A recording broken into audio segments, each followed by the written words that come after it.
Ba, ba, ba, ba. Murder. Murder. Ba, ba, ba, ba, Murder. ba.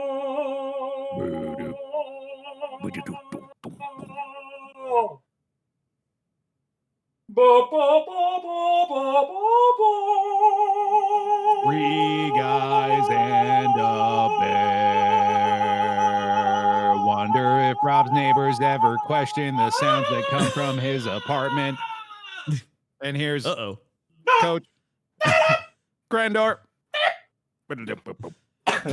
Honestly, the first half of that song was truly beautiful. Yeah. Oh, yeah, thank you. Thank you. Yeah. That's it. Um, I tried to get away from the mic this time and really belt it a little. That was good. Give it I some think that flavor. was solid. Mhm. I also realized that Rob's chair is the squeakiest thing I have ever Big heard. time. I usually mute before I sit down, but I forgot just now, so I apologize. Yes, Like- it No, is. it sounds like it's gonna be used in Foley for like Hollywood films. Like that's the perfect squeak. Okay, look. Do you guys want to hear it? Because it's bad. All right, hold on. Here on. Yeah, man. Yeah. Like it's grating. It's I terrible. noticed because last week Stop. I was like listening to the episode again because it like started playing, and then I just kept hearing squeaking, and I thought it was me, and I was like, guys, shit. I think my chair keeps Oh squeaking. yeah, I think I saw you posted a comment and you were like, sorry guys, I didn't Yeah, realize it's like- the chair was so squeaky. And then I got here and I was like, my chair's not Fuck. squeaking. And then Rob's like, what's up, guys? Oh, sorry, I didn't know. All right, you know what? I'll go pick. I'll Some pick up some WD-40 up there, WD-40. Yeah. motherfucker, man. Maybe Yeah, I mean just like a little vegetable oil would probably Really work anything, too, right? I think Yeah. just Just genuinely Spit on it anything. for fuck's sake. No, that doesn't help. That makes it louder. Just any type of lubricant you can I find. really need to. Yeah. Yeah. If you want to know about my neighbors wondering about sounds, I bet Yeah. that one it fucking drives them insane. Probably does. They're used to the other shit. Yeah. Yeah. Squeak is new. Well, we have football to talk about. Football. Oh, yeah, it was a crazy week, man. It was. It was. First news. I remember now that I've gotten Ah, adequate. yeah. I'm back on my normal schedule. Construction's You got over. I got sleep. Took Nice. a few weeks, but we're there. Yep. Bengals, Trent Brown, offensive tackle, has torn his patellar tendon. He's gone. Oof. That is the beginning of a long list of injuries this week. Yep. There's a lot of injuries this week. Yeah, really. Armor, man. Armor. We'll get there. We had Marcus Davenport of the Lions, defensive end. He's out for the season, elbow injury. Yeah. We had Joe Alt of the Chargers. He's expected to miss some time with an MCL sprain. A lot of MCL sprains going around. Yep. That's contagious. Yeah. Mm-hmm. We had. Can you imagine? You're just like, I caught the MCL sprain. that would the be worst. a real bummer. We had backup Skylar Thompson for the Miami Dolphins has been ruled Boy, out yeah. for week 3. So Ay. Dude, Listen, he took a shot. That was he a did. bad hit, man. Yeah. Yeah. If they want Malik Willis, first round, 2 first rounders, we'll send them your way. That's fine. We had oh god, where'd my other injury sheet go? Oh, you got a printout? No, I'm just Ooh. like Oh, you just got 2 tabs open. Yeah, I right just up got there. 2 Like, damn, dude. Okay, you really were prepared Yeah, today. you're very professional. Yeah, Very professional you know what? podcast here. Thank you very much. Yeah. I appreciate it. Adam Thielen, significant hamstring injury, likely going to the IR. Not good for Rob. Yeah. All right. That's hey, thanks. You brought me that news. I'll remember that at the end of the podcast. Another big one. Saints Pro Bowl center Eric McCoy requiring surgery. He's gone 6 to 8 weeks. Ooh. That's Yikes, that's not yikes, good. yikes. Bring out Yeah. your dead. And good news for the Vikings though. Sam Darnold's MRI revealed a knee bruise and no structural damage. So Darnold's season may continue. Let's go. Yes. Except hopefully not this week because they play the Packers. And then the Falcons are placing their center on IR with an ankle injury, and their other offensive lineman is also missing time. So the offensive line around Kirk Cousins falling apart. That's not good. Yep. And Christian McCaffrey is seeing an Achilles tendonitis specialist in Germany. But I think he might be ready for week 1, though. I really do. Dude, yeah, I mean, in other news, the 49ers team also got injured. Yep. Just the whole team. Yeah, the team got injured. This is, I mean, if there's anything that shows you like a year to, because everyone will be like, dude, that team's gonna be great next year, and then they could just be completely injured, and then like, I mean, look at the Bengals. They're just like, dude, Super Bowl loss, but they'll be back, and then it's like, oh, yep. That's the ultimate variable is who's the least broken by the end of the year. Yeah, it really is. I miss any injuries, Apollo? There's a lot of like those injuries that don't like. They're not like seasoning, but like, did you mention Joe Purdy? Oh my god, Joe Purdy. He's a hot new prospect coming up in the draft. Ever since Trebek left, I mean, Trebek left. I can't even finish the joke anymore after saying it like that. Jesus Christ. Never mind. This mortal plate. Yeah. Joe Purdy was come on, it was there. It was low hanging fruit, but now I'm just gonna sit in the corner. What you said was way funnier on it. It was absolutely true. Yep.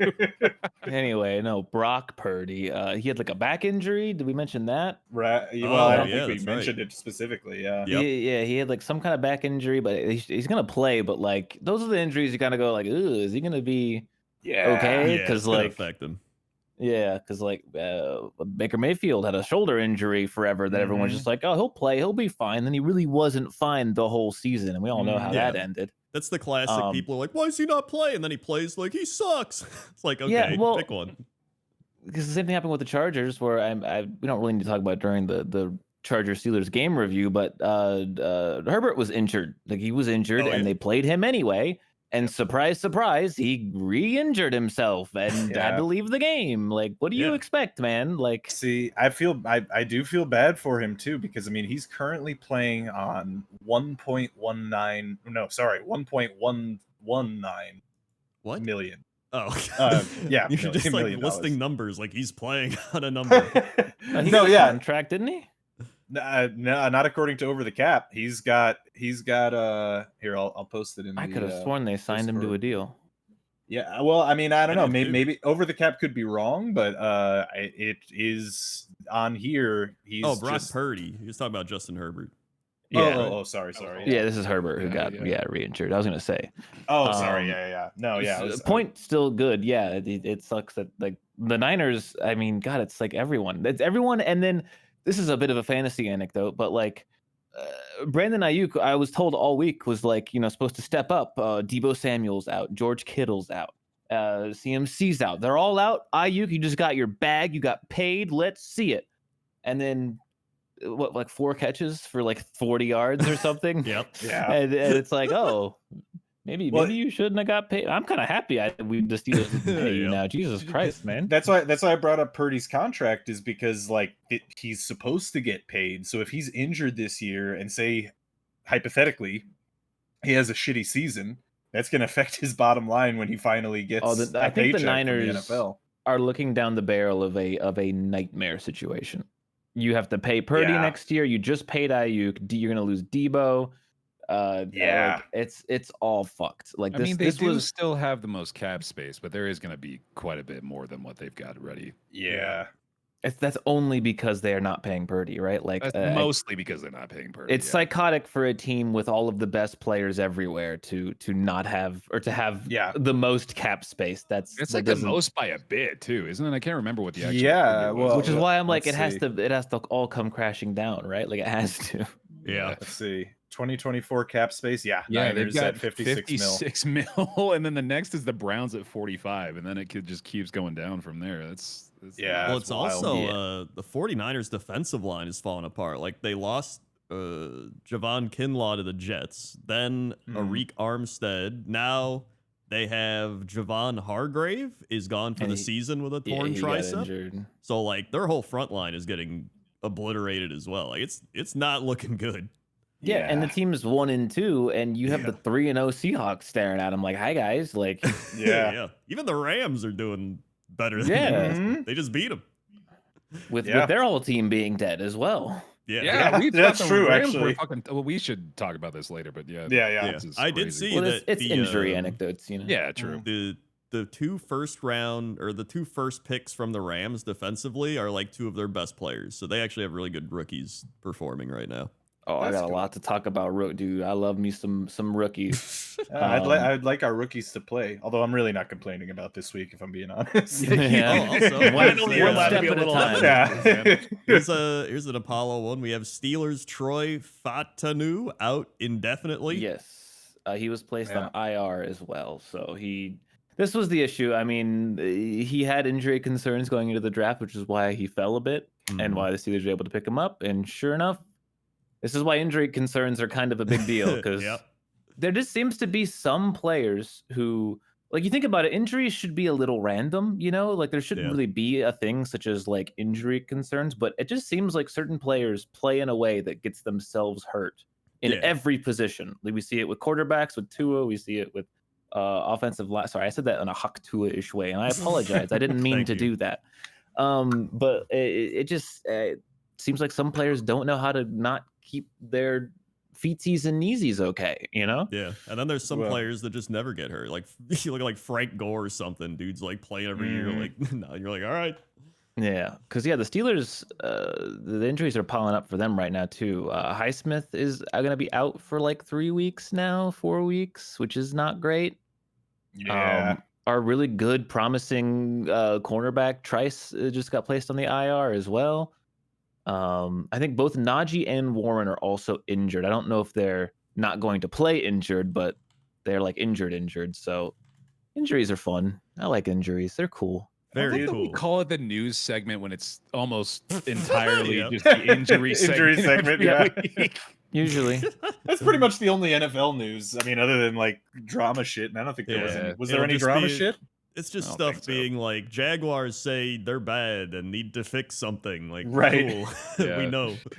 Honestly, yeah. Like if we're comparing it to like ESPN, this segment would be Kim Kardashian said this about Travis Kelce and Taylor Swift's relationship. Find out more at 11 for 45 minutes. Right? Yeah. Exactly. Let's invite 5 talking heads to scream at each other over their opinions of Kim Kardashian. Instead of like going through each game and then sometimes being like, we didn't really watch this game, but here's our opinion. You'd be like, I think Bo Nix is gonna be the greatest quarterback in Broncos history from what I just saw. I think you're a moron. What the hell is wrong with really you? pretty. Let me finish. I'm not done. I'm just saying. All right. And then in like a year when he's bad, be like, I always knew the system was bad around him and everything. People are doing that with Caleb Williams. Entire offseason, they're just like Super Bowl Bears, and now they're like, he's a rookie, he needs time. I never said that he was going to be that great. It's like, all right, shut up. But we had football. Football! Starting with the Jets-Patriots. Oh, yeah. Yep. Dude, Robert, the Jets are 2-1. They are. Okay. Let me just preempt this. Let me preempt this by saying that I was thinking about this earlier. I'm kind of just like disassociated from the Jets a little right now. I know how they hurt me, and I just don't want allowed to feel pleasure. I kind of can't. It's a very strange feeling. I'm going to be completely honest with you. It's very odd because it's like because you know what's weird about it is I've seen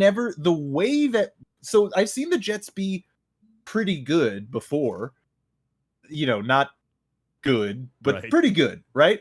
And it was never, ever in my life has it been because our QB is good. And that's pretty much what happened in this game. It was just Aaron Rodgers. I wanted to mention is I wanted to say a Jets quarterback playing this week went 27 for 35 with 281 and 2 TDs. Yeah. I mean, it was revelatory, to be honest. Like, I didn't know that the Jets could do that. So I think Aaron Rodgers is officially shaken off the rust. Or maybe he knew how important this game was specifically to the Jets fan base. Because that really elevated him to another level. Yeah. I mean, I think it's just Aaron Rodgers. I mean, he looks like Aaron Rodgers that I want. Well, granted, he doesn't look like prime Aaron Rodgers, but he looks like how like Peyton Manning got 41-year-old Aaron Rodgers. Yeah, but honestly, his arm's better than Peyton Manning's from when Dude, Manning got older. I've been watching him play, I think he plays different now. He kind of looks like well, you know what, I'll say that, but not it's not quite true. But like I would say sorry. I know I didn't even say anything. We're just really continuing on the You can't say ESPN that mantra, one. right? You can't do that when I'm having a drink of water, man. What are you fucking thinking? What a psychotic thing you just said. Well, I'll say this, but it's also kind of true. And then I'll also say that it's not. No, my point is Aaron Rodgers kind of looks like Tom Brady in the sense that he's getting the ball out way quicker than I ever saw him. Like with the Packers, he would hold on to the ball for a million years. You know what I mean? He would. With that game, he was just zipping it, man. Like it was just coming out within the first like second or two. So I don't know if that's like credit to the play design, but he's always had that. Like he'll do that. It's just he always loved going for the big play, so he would hold the ball because he wanted the big play. So maybe now that he's gotten hurt, he's just like, screw it, I can't afford to have. Just fucking dunk it at the, because like he's just taking the open guy, and moreover, like the reason that I said it's not quite true earlier was because Tom Brady pretty much just stayed in the pocket. And that was mostly what Aaron Rodgers did in this game. However, he did get out of the pocket a couple of times, and he looked pretty, fast for a 41-year-old man. Yeah. You know what I mean? Like he did well. And surprisingly, Tyler Conklin was like his top target on the game. So yeah, I mean, I don't know. Patriots are bad, I guess. Patriots are also bad. That's also a big factor going into this. Yeah, that finally happened. You know, like the way we expected them to play finally came to pass. And man, this was complete domination, dude. The Jets just absolutely steamrolled them. Like, yo, we got Braylon Allen going. 400 total yards to the Pats 139. 10 of 15 on third down, which is just crazy by itself. The Jets had 7 sacks. They won the time of possession battle 2-1, 40 minutes to 20. That is absurd. Yeah. Like complete domination. This is what a good team is supposed to do to a bad team. Yeah. Yeah. And you know what? Actually, I think you just hit the nail on the head. That's the thing that's weird about this. Even when the Jets were good, they never did this. Right. You know? They never, like the Patriots, they just couldn't do anything. They would like play down to their competition. Yeah, yes, that is like 100% what the Jets usually do. So it's an interesting sensation emotionally, I will say. It is fun watching Aaron Rodgers still, because it's especially he's on the still Jets. good. Yeah, he's fucking got it, man. Like I think that like the first game back, week 1, he didn't look very Aaron Rodgers-y. Because it was the 49ers. He looked very Aaron Rodgers versus 49ers-y, as somebody's witnessed that numerous times. Fair, yeah. Specific criteria. Yeah, right. Specific. Yeah. Well, yeah, but I mean, like, honestly, these past 2 games, he has looked like he's looked like he's shaken the rust off. And man, I can't get too excited. I know how the Jets hurt me. So he's currently averaging 10 yards per completion over the last 2 games. Stop it. Oh. Yeah, move on before Rob fucking comes. Listen, the fun part is as long as he stays healthy, right? It's like, oh, there it goes. Aaron Rodgers can like carry this team. Like he will carry a shitty team to the playoffs. Will they win in the playoffs? I don't know, but he can carry them. And they're not even a shitty team. Like they're a pretty decent team. Well, I mean, I said I think maybe week 1, maybe week 2 that I don't think this team goes to the playoffs. I am not rescinding that, but I'm not certain anymore. You know, I'm thinking we circle the calendar. October 14th, Monday Night Football, Jets Bills. That's gonna be. Oh yeah. Yeah, because I mean, whatever happens in that game will pretty much decide who's going to the wild card and who's going to the divisional, probably. Because the Patriots are out; they're bad, and then the Dolphins are dead, broken. Yeah. So who is even their QB now? Tim Boyle. Yep. Yeah. Tim Boyle. Oh, baby. A little bit of Boyle ball. Legendary Tim Boyle. Yep. Classic. All right. So anyway, then we had Speaking of New York, New York Giants defeating the Cleveland Browns. Bro, okay, Love I to think see it. I was going to take the reins on this, but fucking Malik Neighbors, man. Malik Neighbors. Malik and pretty good. Neighbors. We're gonna watch this guy. We're gonna watch Marvin Harrison Jr. as like the new, like Megatron, and like I was gonna say Antonio Brown, but I don't really want to use him as He might be the new, dare I say, Marvin Harrison. Yeah. But I mean, these two guys are already they're rookies. You love to see a wide receiver drafted like top 5 come out and do this. Like this is what you want to see. Although wait, Malik Neighbors was like 8th or whatever, but he was projected like really high. Yeah, but there was just so many quarterbacks and quarterback needed teams. But I mean, look, I did not have any faith in the Giants, and I'm so happy they won, even though I lost my pick'em. That's a pick'em I'm willing to give away. I will gladly accept that one to be wrong. But the Browns suck. Like they suck. Their defense doesn't look good anymore, which was their whole thing. Back then. And Deshaun Watson is still a massive piece of dog shit. And like I told you guys, every time I see someone in the backfield, I'm like, yeah, get him, kill him. And it's like,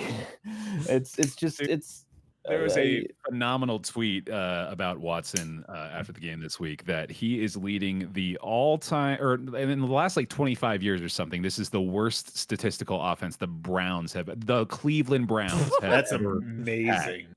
That's the ridiculous. Cleveland fucking Browns. He is an all-time franchise worst. I mean, you're talking about a Giants team that looked so bad in the first 2 weeks. Like they just did not look good. It was all like alarms going off. It was just bad. And you lose to them. You're supposed to be a playoff team supposedly, and you lose to the Giants. I mean, it's deserved. This is so deserved. I like the Browns again. This is like a weird form of justice that I didn't know could possibly exist. Like it's just nice. Allowed the most quarterback pressures through the first 3 weeks of any team in the NFL, which, that's, I hate to say it, it's not entirely Watson's fault. It's a lot of Watson's fault, but let's be honest. If you were an offensive lineman, you wouldn't want to protect that. You wouldn't want to protect them. And I'm actually serious. Like, think of like the mental of like, the guys who like my quarterback. That's my guy. He's my goat. I'll do anything for him. That's the kind of like mentality an lineman has to have to make sure. And how do you do that for a fucking serial rapist? Like it's impossible. No, I think probably, unfortunately, it probably has to do with which lineman it is. True. Some of them are probably like, that is my goat. But, I mean, as the devil's advocate here, it's still like you want to like keep your job. True, right? But you probably don't feel bad when you watch his ass get fucking postered. And that's probably true. Yeah. At the very least, injecting a little more morality into the situation. Would normally be there. Yeah, it's just they have to move on at some point, right? Like they have to. They can't. They can. It would be a terrible financial decision, but like if you're okay. Speaking purely financially, if we John Rawls' veil of ignorance, shit, right? And just the financials here, they're paying him the whole thing either way. So there's no point to cutting him. We're forgetting about the new case that just showed up.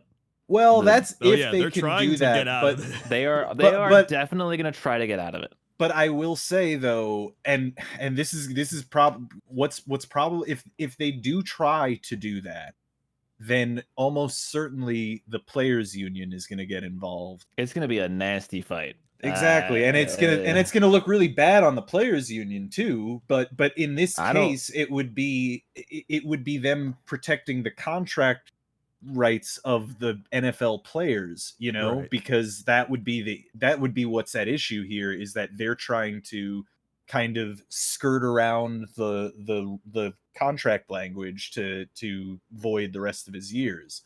So I don't know. Like I don't know what's going to happen. I just foresee a very messy future if they try to go that direction. Well, as all of us here are not professional football lawyers, Yeah. not our fucking problem. Yeah. Hey, and I don't care about the Browns, so I also don't care. Yep. Yeah, but even I if mean- we all were professional football lawyers, I don't think we would be willing to help in the situation. The thing though that I think would be really interesting though is because it doesn't really make a lot of sense to cut him since they're paying him either way. But what if they bench him? Well, that's what I was saying. Could you imagine? Yeah, no, but I mean, like, just think about that potential future where they're paying the highest paid player in football to sit on the bench. I mean, Yeah. Be that's- Winston time again, motherfucker. Yeah, well, he played in this game apparently. He had 2 rushes. It's I see that on the imagine stat sheet. paying a quarterback, especially like trading for one, and then like getting rid of him, and then he's on the Steelers and not playing. Wouldn't that be insane? Which still is a better situation. Yeah, Yeah, this is Yeah, it's Browns just, are bad. Browns are we bad. like And they it's- deserve to be. It's just insane how the Browns went from being so bad that we were like cheering for them, like, come on. And then it's like they Yeah. did it. They can't mess it up. And then they messed it up in like such a terrible Cleveland Browns way that's like unimaginable. Yeah. I want to. We were so I just- naive back then. I want to send a special shout out to my boys at In the hood. at was it sorry at PFF. movie. You guys know how I like PFF, Yep. right? Mhm. Just guess who they awarded their defensive player of the week to? Deshaun Recorded Watson. a whopping 0 sacks, a whopping 1 tackle. Who do you think their defensive player of the week was with 1 tackle? Was it TJ Watt? It was Myles Garrett in their no loss way. to the New York Giants. He's defensive player of the week for PFF. fault. That's an Oh interesting. my god. It's an interesting. take. I'm gonna ride this home that last year's defensive player of the year award was the biggest robbery of all fucking time. Like I cannot believe that happened. Who was it? I don't even remember. Myles Myles Garrett, Garrett, man. yeah. Oh, that's right. That makes sense. Also contextually. Now Yeah. that you're talking about it. So then we had the Eagles and the Saints. And Weird game. I'm gonna take full responsibility for this loss. I started Derek Carr this week in fantasy, so I'm sorry. Classic. Good. Yeah. That's yeah. He did that's how have that'll a happen. bad game. Yep. I tend to recall you in fantasy saying, "I don't need a QB. They got so many QBs. I have a." Well, I There's mean, so I many to had pick from. Jared Goff, and he was doing okay, but then Derek Carr put up like 30 points a week for 2 weeks. I'm like, all right, he's playing the Eagles. They're not doing that great. And then he's just like, "Ugh." Yeah. So, and then on top of that, I played against Saquon Barkley and Dallas Goedert, who had like 350 yards combined and 2 touchdowns. So that was just bad. But I also did pretty bad, so it was like, whatever. Well, this The was supposed Eagles- to be a very high scoring. Everyone expected like a fucking Yeah. 42-40 game, Yeah. and then it was literally like 3-0 for the whole game.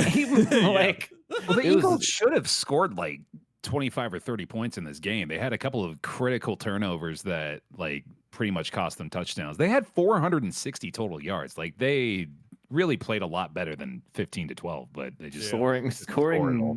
15 points on 460 yards is ridiculous, yeah. and all of them in the fourth quarter. Like that's Yeah. insane. It's like the Eagles needed this game. I think there was Yeah. they looked like they were kind of spiraling, especially after last week, and then it looked like they were going to lose, and then all of a sudden they just came back and won. So Dude, it's- Barkley is He's- the guy still. Like, Yeah. He's in the MVP. We have our first like MVP candidate discussions coming out, and it really seems like it's Josh Allen and Saquon Barkley leading those charges right now. Yeah, I So, mean, so it's- Josh Allen is what we need. Right. yeah, pretty much. Like without Saquon Barkley, the Eagles are probably 1-2 or 0-3. Yeah. Like Yeah. straight up. It's He's because been like huge. Jalen Hurts is not doing him any favors. He's not doing very He's- well at all. Throwing picks and just like doesn't look great. They also Yeah. seem like tush push averse now. I feel like losing Kelsey lost a pretty critical element of being able to reliably do that play. Didn't Yeah. they change something about the rule too? in They the did offseason? change It was something about it, yeah. minor, some leverage shit. I don't really know. They're Yeah. still doing it. Yeah, they're still doing Have it. they? I haven't seen too many, but maybe I just No, they've missed done it. it a couple of times. Yeah. A couple, and then I've seen them do like I think they call it like a counter off of it, where like they line up like they're gonna do it, and then they just push them off to the side at the last second. Right. It's I don't know. I think it's dumb. I don't like it still, but whatever.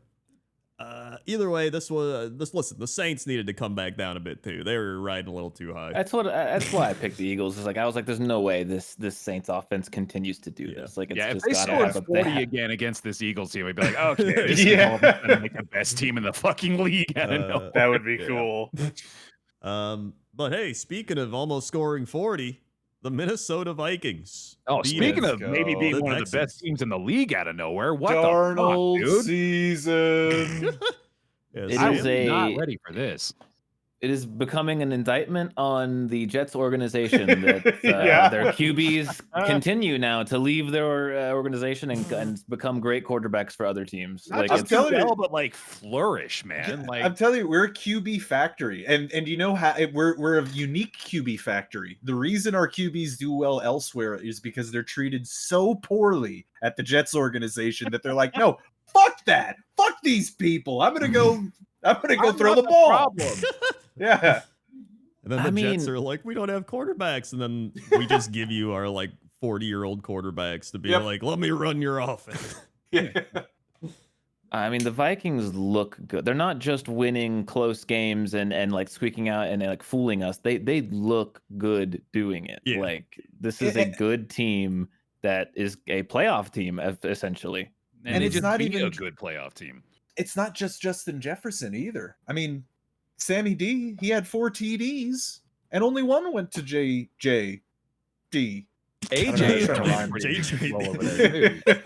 Jones looks good. God, I miss Aaron Jones, dude. This offense is insane. Yeah, they're scary. I mean, well, actually, I also remember wasn't there a scare with both Darnold and Jefferson for injury during? Yeah, Jefferson got taken out for a minute there, but he came back. Jefferson's gotten banged up the last couple of weeks. He had an injury last week. Yeah, what's he doing? I don't even know if they got any like updates and if he's like okay. I mean, I think he's fine. He's got a hand injury, and then the other week he had a leg injury, so he's like he's hurting already. But yeah. So sorry, go ahead. I was just gonna say this upcoming week is gonna be the test week because it's Vikings Packers in Green Bay. Oh, what a game! Oh my goodness, so, what a game! It's gonna be game of the week. Yeah. That will be actually like that's gonna be because it's wow. Our defense is actually good, like genuinely. So well, I'm the excited. Vikings defense is good too. Like, it's gonna be a really good game. I thought the Vikings were going to be one of the genuinely one of the worst, if not the worst team in the league. Like that's how I felt. I was like, Raiders is awful, Vikings are awful. Like I even thought the Panthers might be better, which it goes to show how much I know. But like no, they're one of the best teams. It's just crazy. It's because we thought Darnold was going to be like whatever, right? But he's like actually playing well. Dude, I genuinely had faith in Darnold. I don't know if that's actually true. Check the tapes. But I'm going to say something that I know isn't true. Right. yeah. I'm just gonna say it because it would make me look better if I had. So, but yeah, I always had faith in him. He's the best. So I felt like we didn't see a lot of this game on Red Zone because it was over pretty quickly. But what I saw was one of the first few instances in which Stroud looked uncomfortable. Like I mentioned a lot how like one of the biggest signs of him being ready for this role is his poise. Is like he's always comfortable in the pocket and just like looks like he knows what to do no matter what read he's on. He was like frantic in moments there where like the Vikings defense was just swarming and he was like. I don't know. He's not the most mobile guy. Like I don't really know him for like Kyler Murray style escapes. You know what I mean? He's like a pocket guy. Yeah. Yeah. I so think if your team gets 38 total rushing yards, then it's very hard for you to be comfortable. Yeah. Like it showed me. I think more so. I think learned that the Vikings D is legit as opposed to like. Any doubt about Stroud. They play a very blitz-heavy defense. Yeah, it was just pressure after pressure, man. Like they blitz the highest amount out of any team in the league. So Minnesota is fucking scary, dude. Yeah. Mm-hmm. So I mean, unless you can pick up the blitz, So like a lot of it just depends. Because like if you're going against Geno Smith, who's the best against the blitz, then you're probably gonna get exposed on defense. But I love that it's between two Jets QBs. it is funny. So yeah, this is just a weird game for the Texans. They also didn't have Joe Mixon this game, so that probably that was a big played That loss. hurts. But, Cam Akers 9 for 21, not really doing a lot of favors to the passing game. yeah, but honestly, I'm more surprised that the Texans defense couldn't do anything against the Viking offense. True. So Yeah, Donald's they too strong. struggled. I do still love Aaron Jones. It's just there's gonna be a point. I don't know when it's gonna be, but Aaron Jones is going to like pull his hamstring. It's just it happens every year. I've seen it, and it's just it sucks. But that's the reason they got rid of him, because there's always a point where you're like, dude, Aaron Jones is insane. This guy's like MVP, and then he's like, he's injured. So he's been healthy, but I'm still like, it would be extremely ironic if that happened in Green Bay, and then it was like, well. I do really hope to see Sam Darnold take a team to the playoffs. That would be very validating. That would be fun. Except unless they are division winning, in which case they can. Then we, dude, the Viking. I feel like the Vikings to me are like the Ravens for Apollo. Like it's like the division team where I'm like, those purple teams, man. yeah, the purple teams. Gross. They think they're so royal. My enemy is red, white, and blue. Wait, in football, Well, politically too, Rob. Yeah. Come on, you're not fooling anybody. No, I'm a good, happy American, friendly American. Well, speaking of red, white, and that's it. Orange. The Buccaneers. Yeah, orange. Oh, I thought you were gonna go Broncos. Yeah. Oh, Okay. yeah, I guess the Broncos. They're more like orange and white. There are actually several Rookie red, white, and redemption blue week, teams. man. They actually are. Dude, There I'm are two so in my happy division. to see these teams that the Steelers embarrassed actually come back and play good football the next week, because it's like, yes, we're good defense. This was a weird game because the Broncos won. Yeah, I agree. Yeah, that's I mean, really the it. Bucks just much like the Texans. Honestly, like Baker and Stroud had very similar games of looking like kind of ass. Honestly, Just Yeah. looking rattled back there, man. Yeah, I mean, the Broncos just stifled them on offense. They could do nothing, and then defensively, the Bucks could do nothing. Like it was like the game should have gone in reverse. This is the exact reverse result we should have seen from this game. Denver had 7 sacks. oh yeah, 7 sacks will do it. That'll do it. Meanwhile, Bo Nix sacked 0 times. That's pretty good. Yeah, that'll And really do it. dude, Tyler Batty, he ran for That's a- 70 yards. Good name. Yeah, That's a good Tyler name. Batty. And Bo Nix ran for 47 and a touchdown. He was scrambling. Bo Nix had a great fucking game. He looked absolutely in control. And, like, Yeah. obviously, of the 3 that he's played so far, this was by far his best performance. Oh He yeah, looks pretty good so far. yeah. So I mean, that's cool. We'll see if they continue doing things or if they go back to being the Broncos we saw early. But you know, Yeah, still not a ton of faith in this team, but good for them for showing up one week. yeah. And then the Buccaneers, just weird because it's like they looked insane for 2 weeks and now they do this, and it's like, all right. So I don't know what to take out of it. Might just be a fluky week. You never know. There's some of those. This particularly feels like a fluky game. I don't know, It man. Like, does. I think it's easy to attribute nothing to this if you really just like look at on paper what's still there for each team. Yeah. Like if they played again this week, I would still pick the Buccaneers. I'd still pick them. Yeah, I'm with you on that. Yeah. I foresee though this being, because I feel like the Bucks are gonna, sneak into the playoffs again. Yeah, that's but what they're gonna have. Yeah, but I foresee this one loss coming back to haunt them down the line. You know? It could. It could? It could. Then, oh boy, my favorite, boy. Packers It's his Titans. turn. Malik Willis revenge game. Folks, I love Malik Willis. What a great quarterback. I've said it nonstop ever since Years. For years, I've been saying it. To be honest, if you go back 2 weeks ago, I was like, honestly, I think we'll be all right. We'll just run the ball. Yeah, no, a lot. I remember you being very pro Malik. Yeah. Mhm. And honestly, I mainly just I trust in Matt LaFleur more than anything. And like the dude, like I think Matt LaFleur is probably one of the best coaches in football. Like he straight up he creates these offensive schemes that are just insane. and it's just like I don't know how he does. There's like so much motion. Like dudes are just open. Like he had one amazing play. In fact, I think it was the play to open the game where you know right away, like what are the Packers going to do? They're going to run. They ran like 80 times last week, right? They do a fake pitch to the right. And the entire defense goes to the right. And then Jaden Reed pretends to block and then just like cuts way out to the left and he's wide open for like 50 yards. And I was like, dude, I love this coach and offensive game planning. Like it's insane what good coaching and offensive linemen do for you and just players in general. But here's the thing, like Malik Willis could also be bad. Like you could do that and he'd miss the throw or something, but like Malik Willis is actually looking good. Like he straight up looks like Lamar Jackson at points. It's insane. Like there was the one play, he looked like he was going to get sacked. He like scrambled out of it, ran around, and then picked up like 18 yards on a 3rd and 13. And I was like, dude, holy shit. And then he like ran in for the touchdown. He actually made some good throws. Like, I don't know. Because then there's the Titans people were like, why'd we trade Malik Willis? But here's the thing. I think if Malik Willis is in Tennessee still, he probably still sucks. Like, it's very much a product of your environment. Yeah. No, 100%. Actually, by the way, I just opened up, out of curiosity, my old QB analysis of Malik Willis.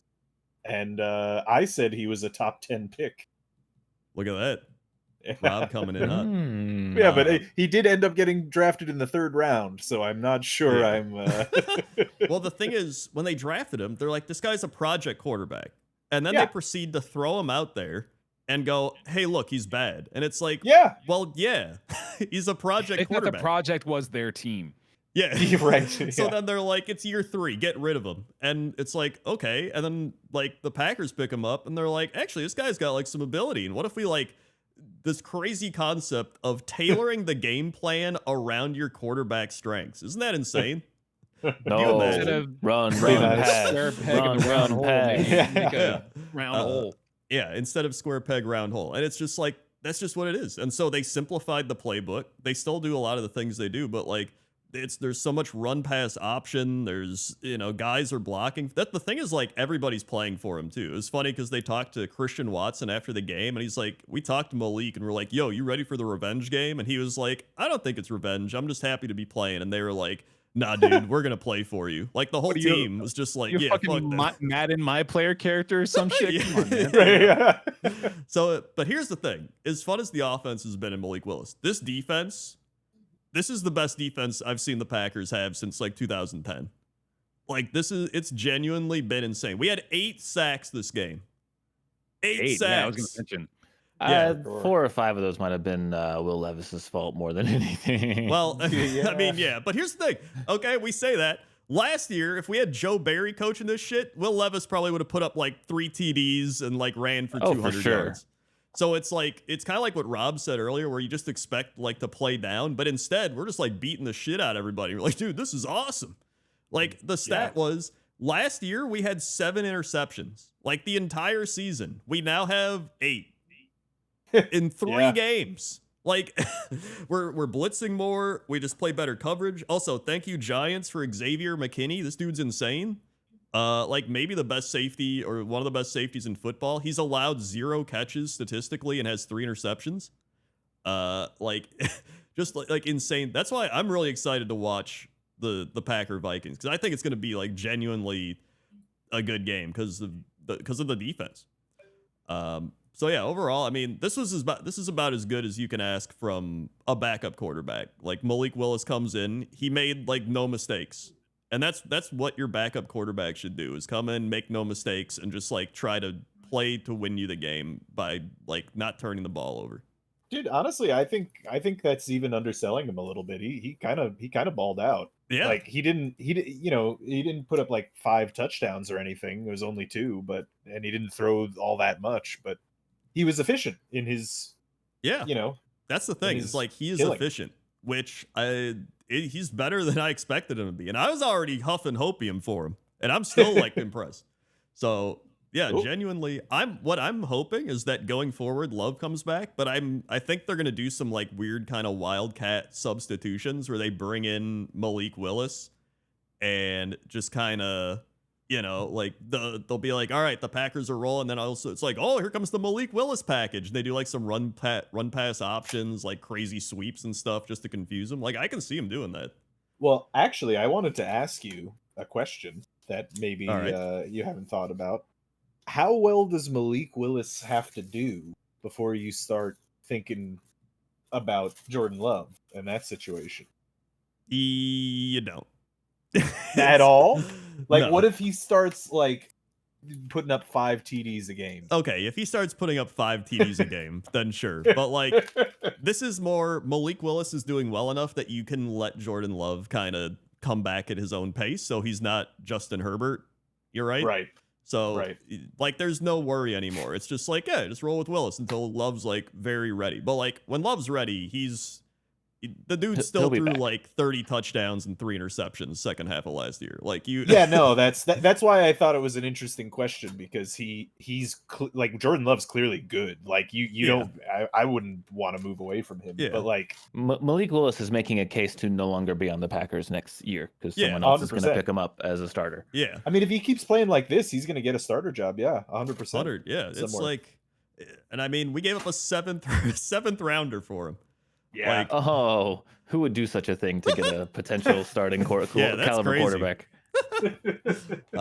So like, straight up, Malik Willis seems like a good dude. He's playing great. It's been fun.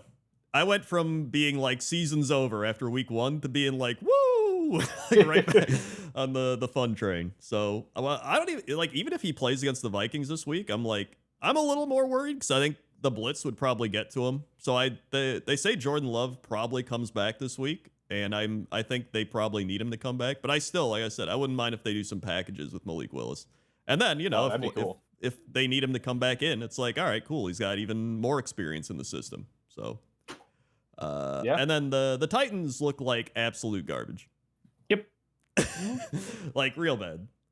It's not good. Like Will Levis is just chaotic. They can't run the ball. Their defense is, I think, just worn out.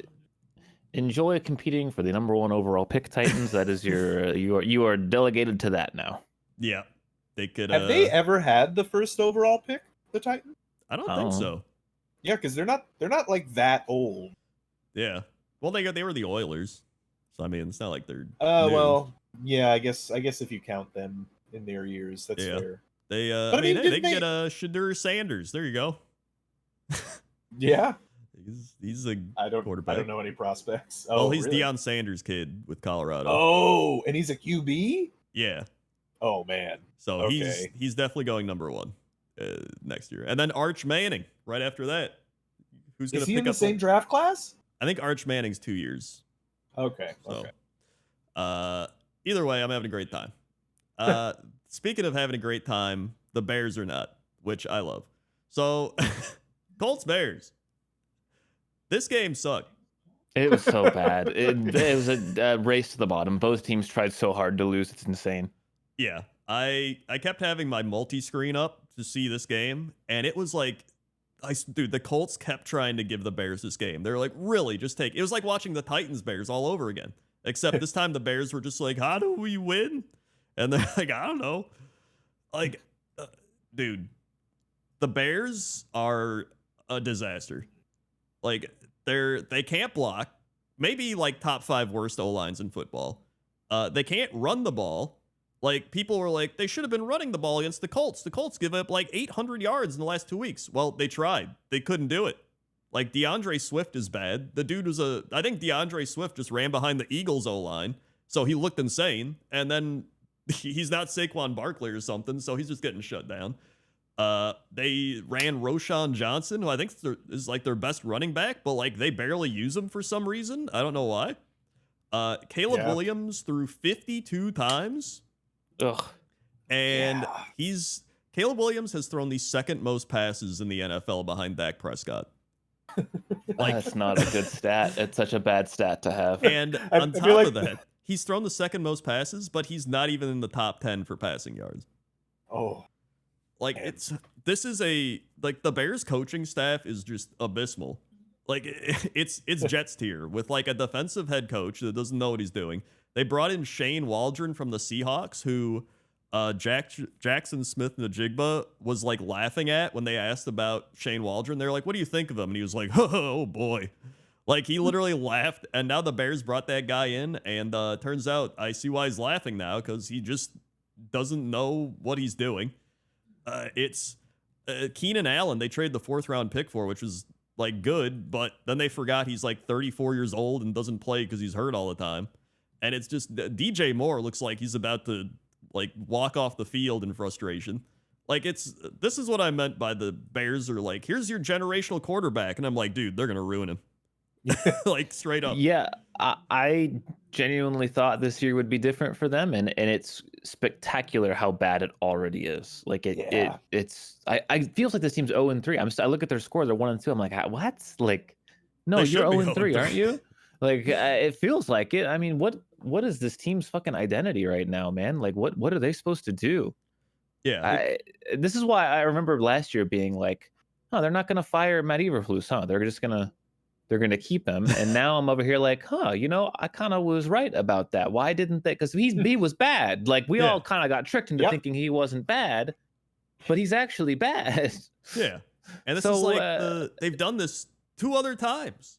It's it's genuinely impressive. They fired, I think it was John Fox or somebody. Mm-hmm. And then right after they drafted Trubisky, then they bring in Matt Nagy.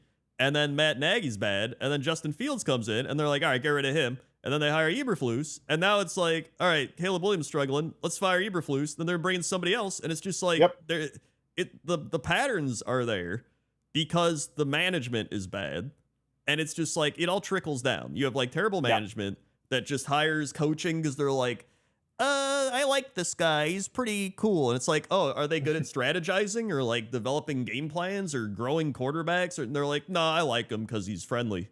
Like, oh, okay. Like, that's just how the Bears function.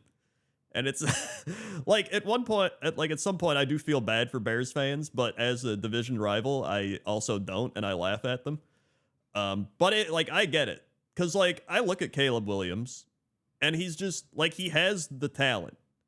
Like, you can see his arm talent. Yeah. He makes the crazy throws. He can do all that, but that's what he did in college. And it's like, all right, so how are we going to develop him? And it's like, they're not. They're just throwing him out there like it's college still. And they're like, run around and then throw the ball. And then that's what he does. And then it's like, okay, that didn't work. What do we do now? It's like, I don't know. What if we just do it again? Okay, yeah. It's got to work sometime, right?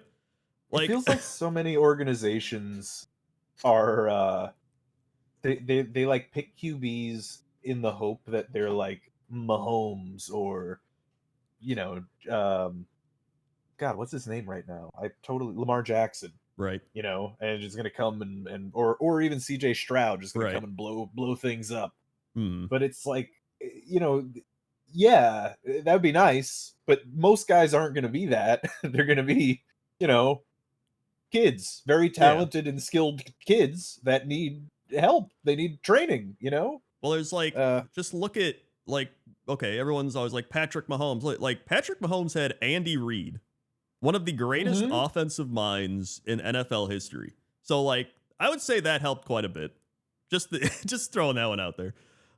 Then, I mean, even CJ Stroud seems like the Texans have a competent coaching staff and management and everything now, and they've built a team to help them out. It's just like, and then you look at, like, when I look at Caleb Williams now, I start looking at Trevor Lawrence. Like, you start seeing, like, what they've done to Trevor Lawrence in Jacksonville. Like, they broke him. And it feels like Caleb Williams could go down that path at this point.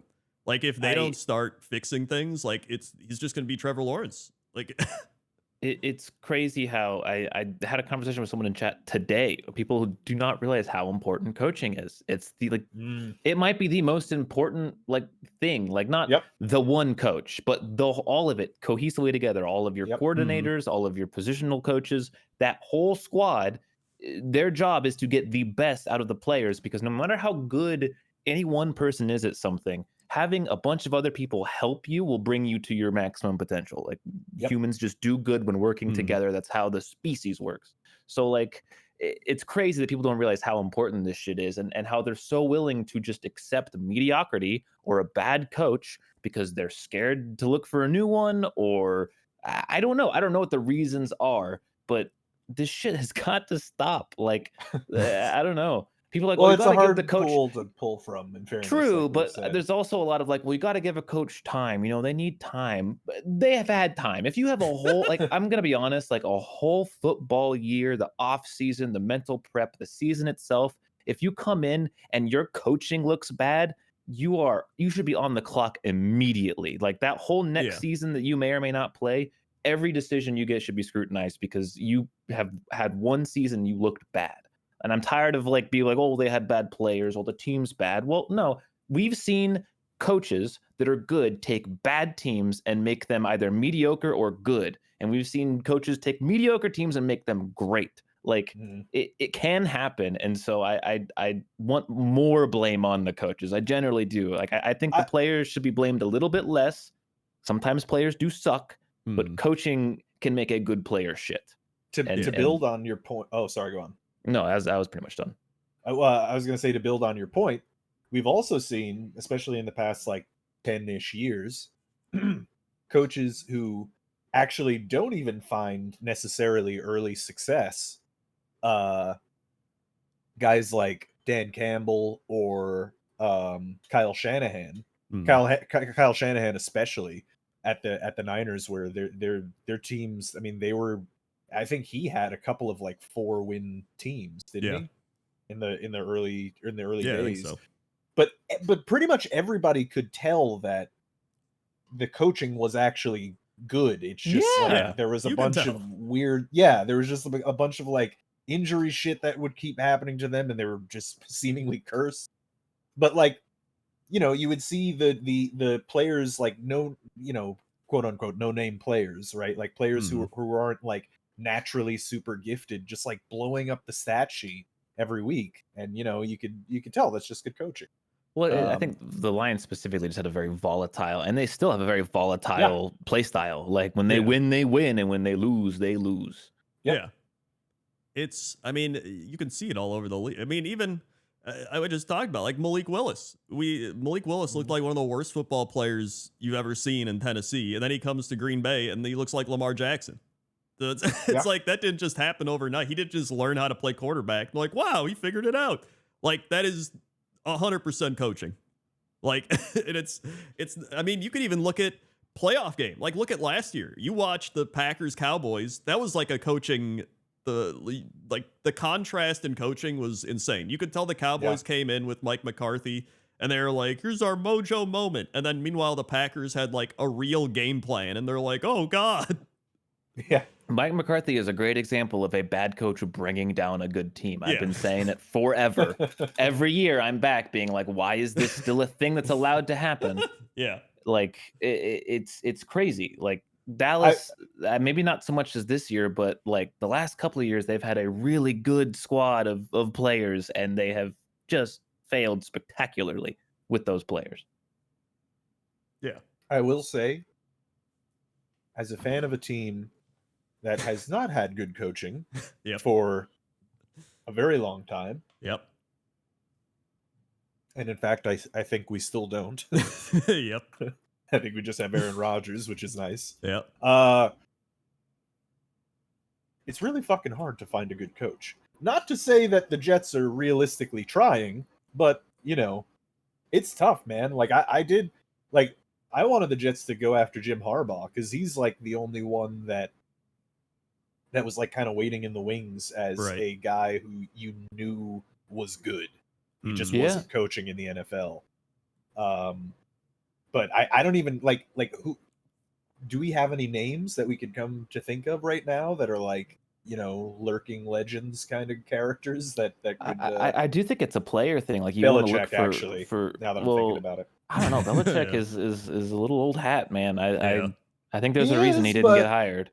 Yeah, but I don't know. I still wouldn't put it past the guy who won the most rings. You know what I mean? I wouldn't like be like, this is a horrible decision if someone hired Belichick. But I think again, it's just there is a reason he isn't really wanted right necessarily right now. Because like I mean, teams are bringing in old players, and those players are looking like good coaches. And some like Texans, what's his name? Oh yeah, it's Why can't I think of his name either? I don't know. Oh, yeah. We'll get there. We're gonna get it. Warren? No. I'm not gonna Google it. I'm Demeco leaning back in my chair. Ryan? Oh, D'Amico D'Amico Ryan. Yeah, okay. D'Amico Yeah, of Ryan. course, it's D'Amico Ryan. Of course. Yeah. I was testing you But guys. I would like to see more players who are retired come in and potentially coach, because that's a lot of experience right there. Like Yeah. That's just pretty much every immediately. coach, in fairness. Yeah, but like I don't know. I feel actually, like I don't know we're if still there's any hiring coaches who the only experience they've had was being bad at fucking coaching.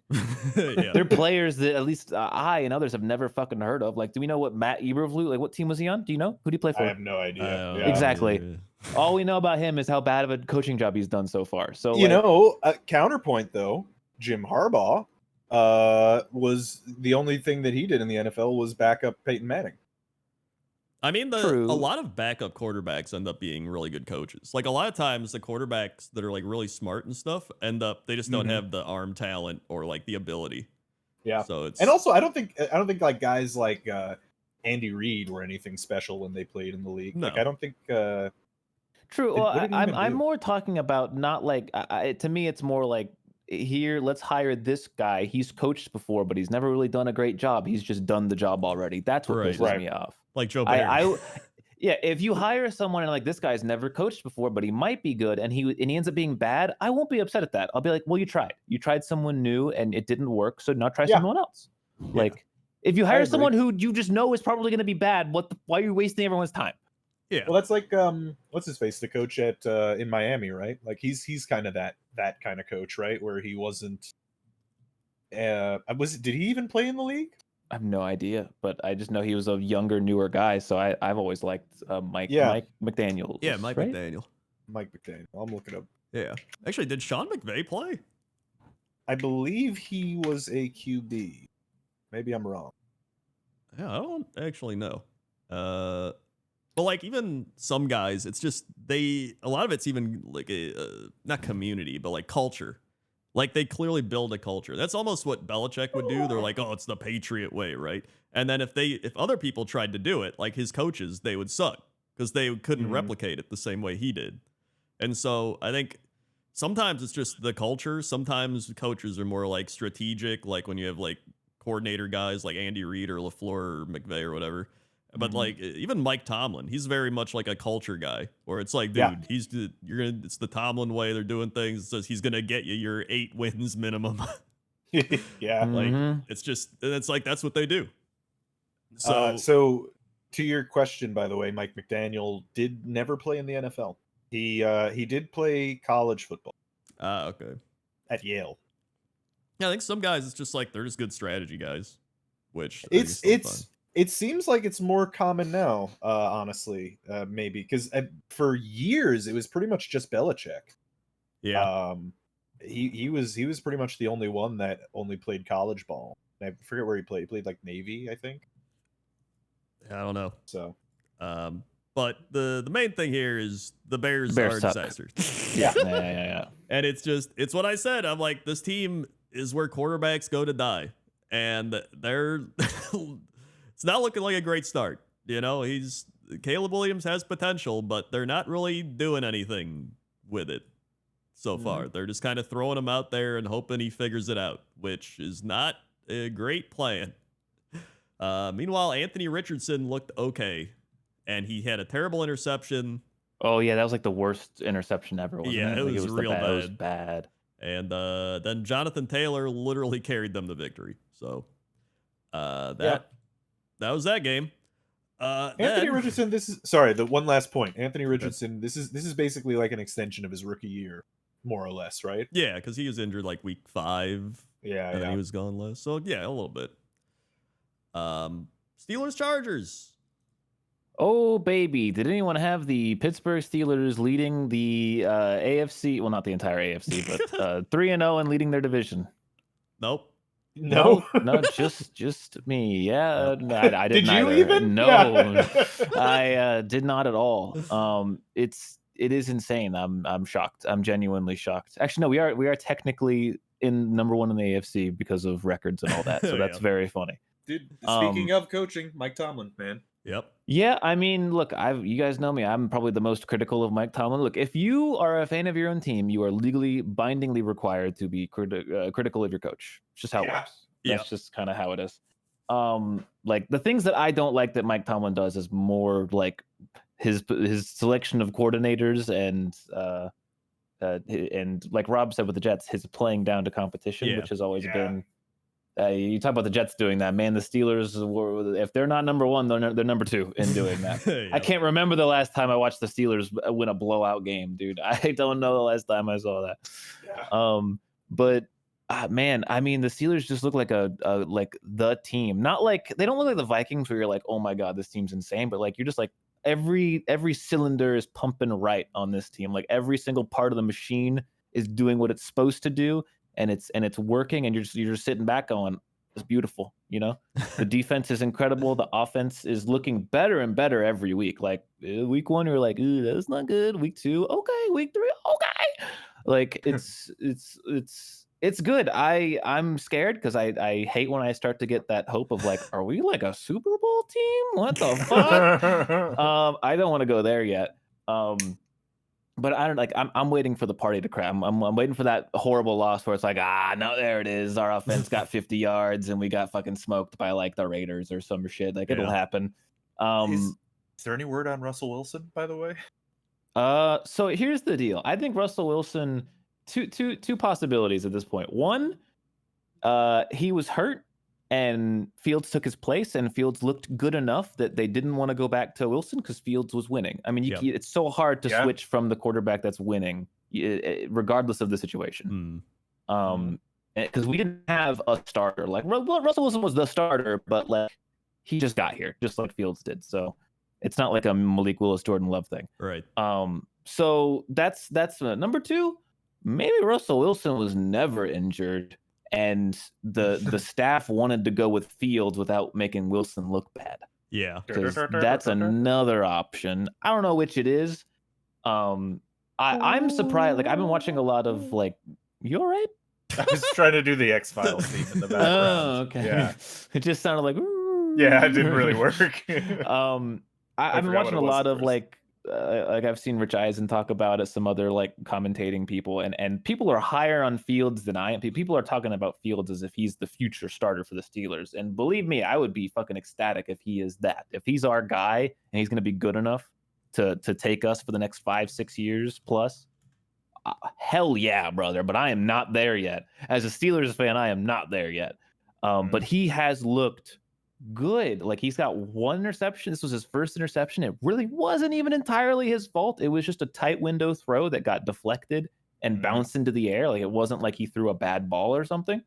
And he had just a couple of really good throws, 56-yard touchdown to Calvin Austin III, who is showing up for us as our like kind of number 2-ish receiver. Our rookie was injured in preseason, Roman Wilson, and this was supposed to be his first. Did he catch any passes, Roman Wilson? He did not. I don't even know if he was even targeted. I don't even know if he played, but he was supposed to. But either way, the team looks good, and this defense, it's the number 1 defense in the league right now. Number 1 scoring, and I think number 1 points allowed. I said this defense was gonna be gross. It is disgusting how good this defense is. The Chargers had 10 points, but their 1 touchdown was just a blown coverage. Like it wasn't like they drove down the field. We just had one of those horrible miscommunications that caused a busted coverage, and Herbert's going to find that. So that's, yeah. Other than that, it was a completely dominating performance or dominant performance by the Steelers. And we're 3-0 now. And the Chargers are dead. They're so injured. It's crazy. Yeah. Herbert's re-injured. Who else was it? Bosa was taken out of the game. Joe Alt, their absolute star first-round tackle, is I think on IR now. Yeah, he's at least out a couple of weeks. What's Herbert's status again now? I don't know what his status. I mean, I have him in fantasy. What does my fantasy thing say? He re-aggravated his ankle, so it's like Herbert ankle had X-ray results and it came up negative, and is aggravated his high ankle sprain. So yeah, ankle sprains are the worst because this is exactly what they are. Like you feel like you can play, like you kind of want to play, then you get in there and it's like, this is a bad injury and it just won't go away. Like this could have like weeks of impact because these are just really annoying, nagging injuries. And then the more and more you aggravate it, it's just going to keep getting more aggravated. Yeah. So it's just a muscle tear, right? Like it's anytime he moves it around, he's gonna, It's so shit for this. Like if I'm the Chargers right now, I think they play the Chiefs next week. Yeah, they play the Chiefs next week. Your whole team is injured. I would concede this one. Like I would straight up just pull Herbert, concede the game, make sure he's not dead. You have a bye after, like 2 full weeks for Herbert to heal and the rest of your team to heal. Yeah.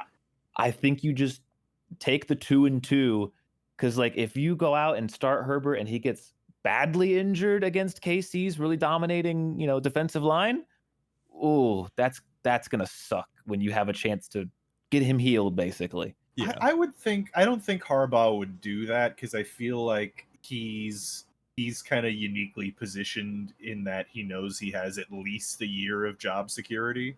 You know what I mean? It's one of those deals though where Herbert's going to want to play. Like Herbert's Herbert's definitely going to want to play. It's going to be on Harbaugh to tell him no. And if Herbert says he can play, and you're playing your division rival, and you're 2-1 and they're 3-0, and you could take the division lead with this game, that's so hard to say no. It's almost impossible. Yeah, no, I mean that's definitely true. But I mean, and they have Tyler Heineke backing him up, so I don't know. Taylor Heineke.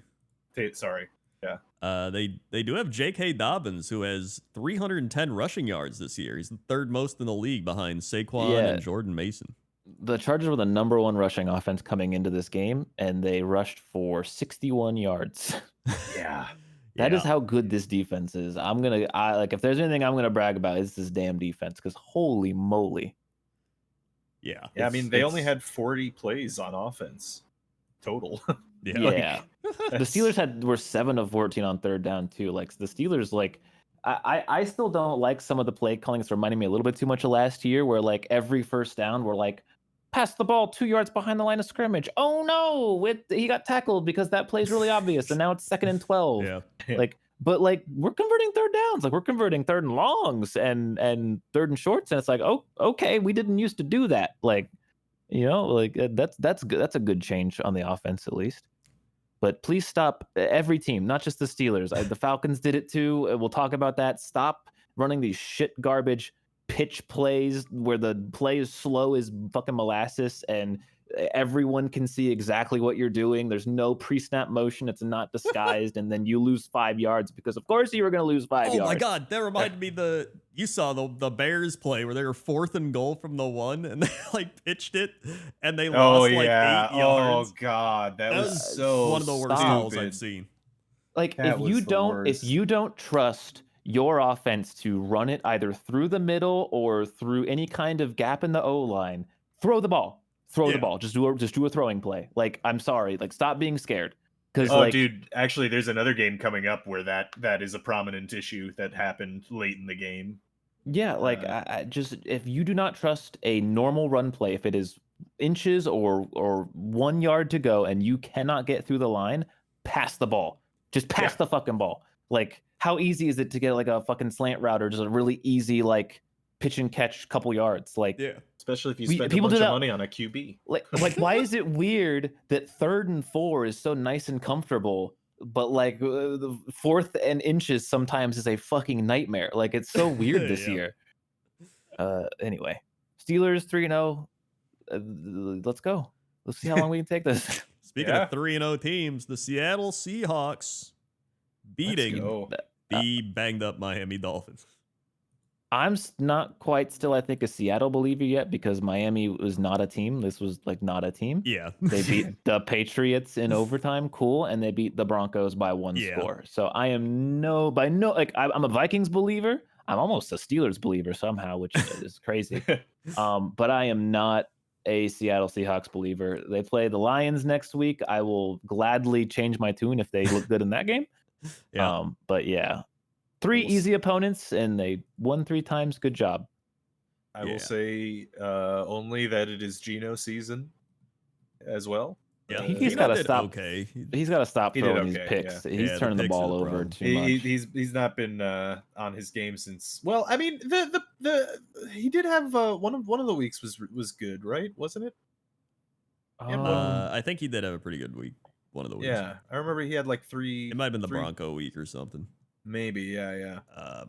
They did have DK Metcalf, 104 and a touchdown, and Zach Charbonnet with 2 touchdowns and 91 yards. Yeah. Running the ball. That's their backup, too. Kenneth Walker's out still. Yeah. Is he a rookie? I think he might be. I don't know. It looks like he was a rookie last year, so he's a 1-year guy. Oh, he's a second-round pick. Yeah. Oh, yeah, he's pretty good. Yeah. Yeah, I mean, that's all it was. This game was just... It wasn't the Dolphins are. It wasn't a game. I mean, that's it. The Dolphins. They should just. Can they throw in the towel? Their season basically ended. Like, it's kind of sucks because I like the Dolphins. I love teams that are like flashy, big play teams. Now, here's the thing. And so, do they trade for a quarterback like Russell Wilson?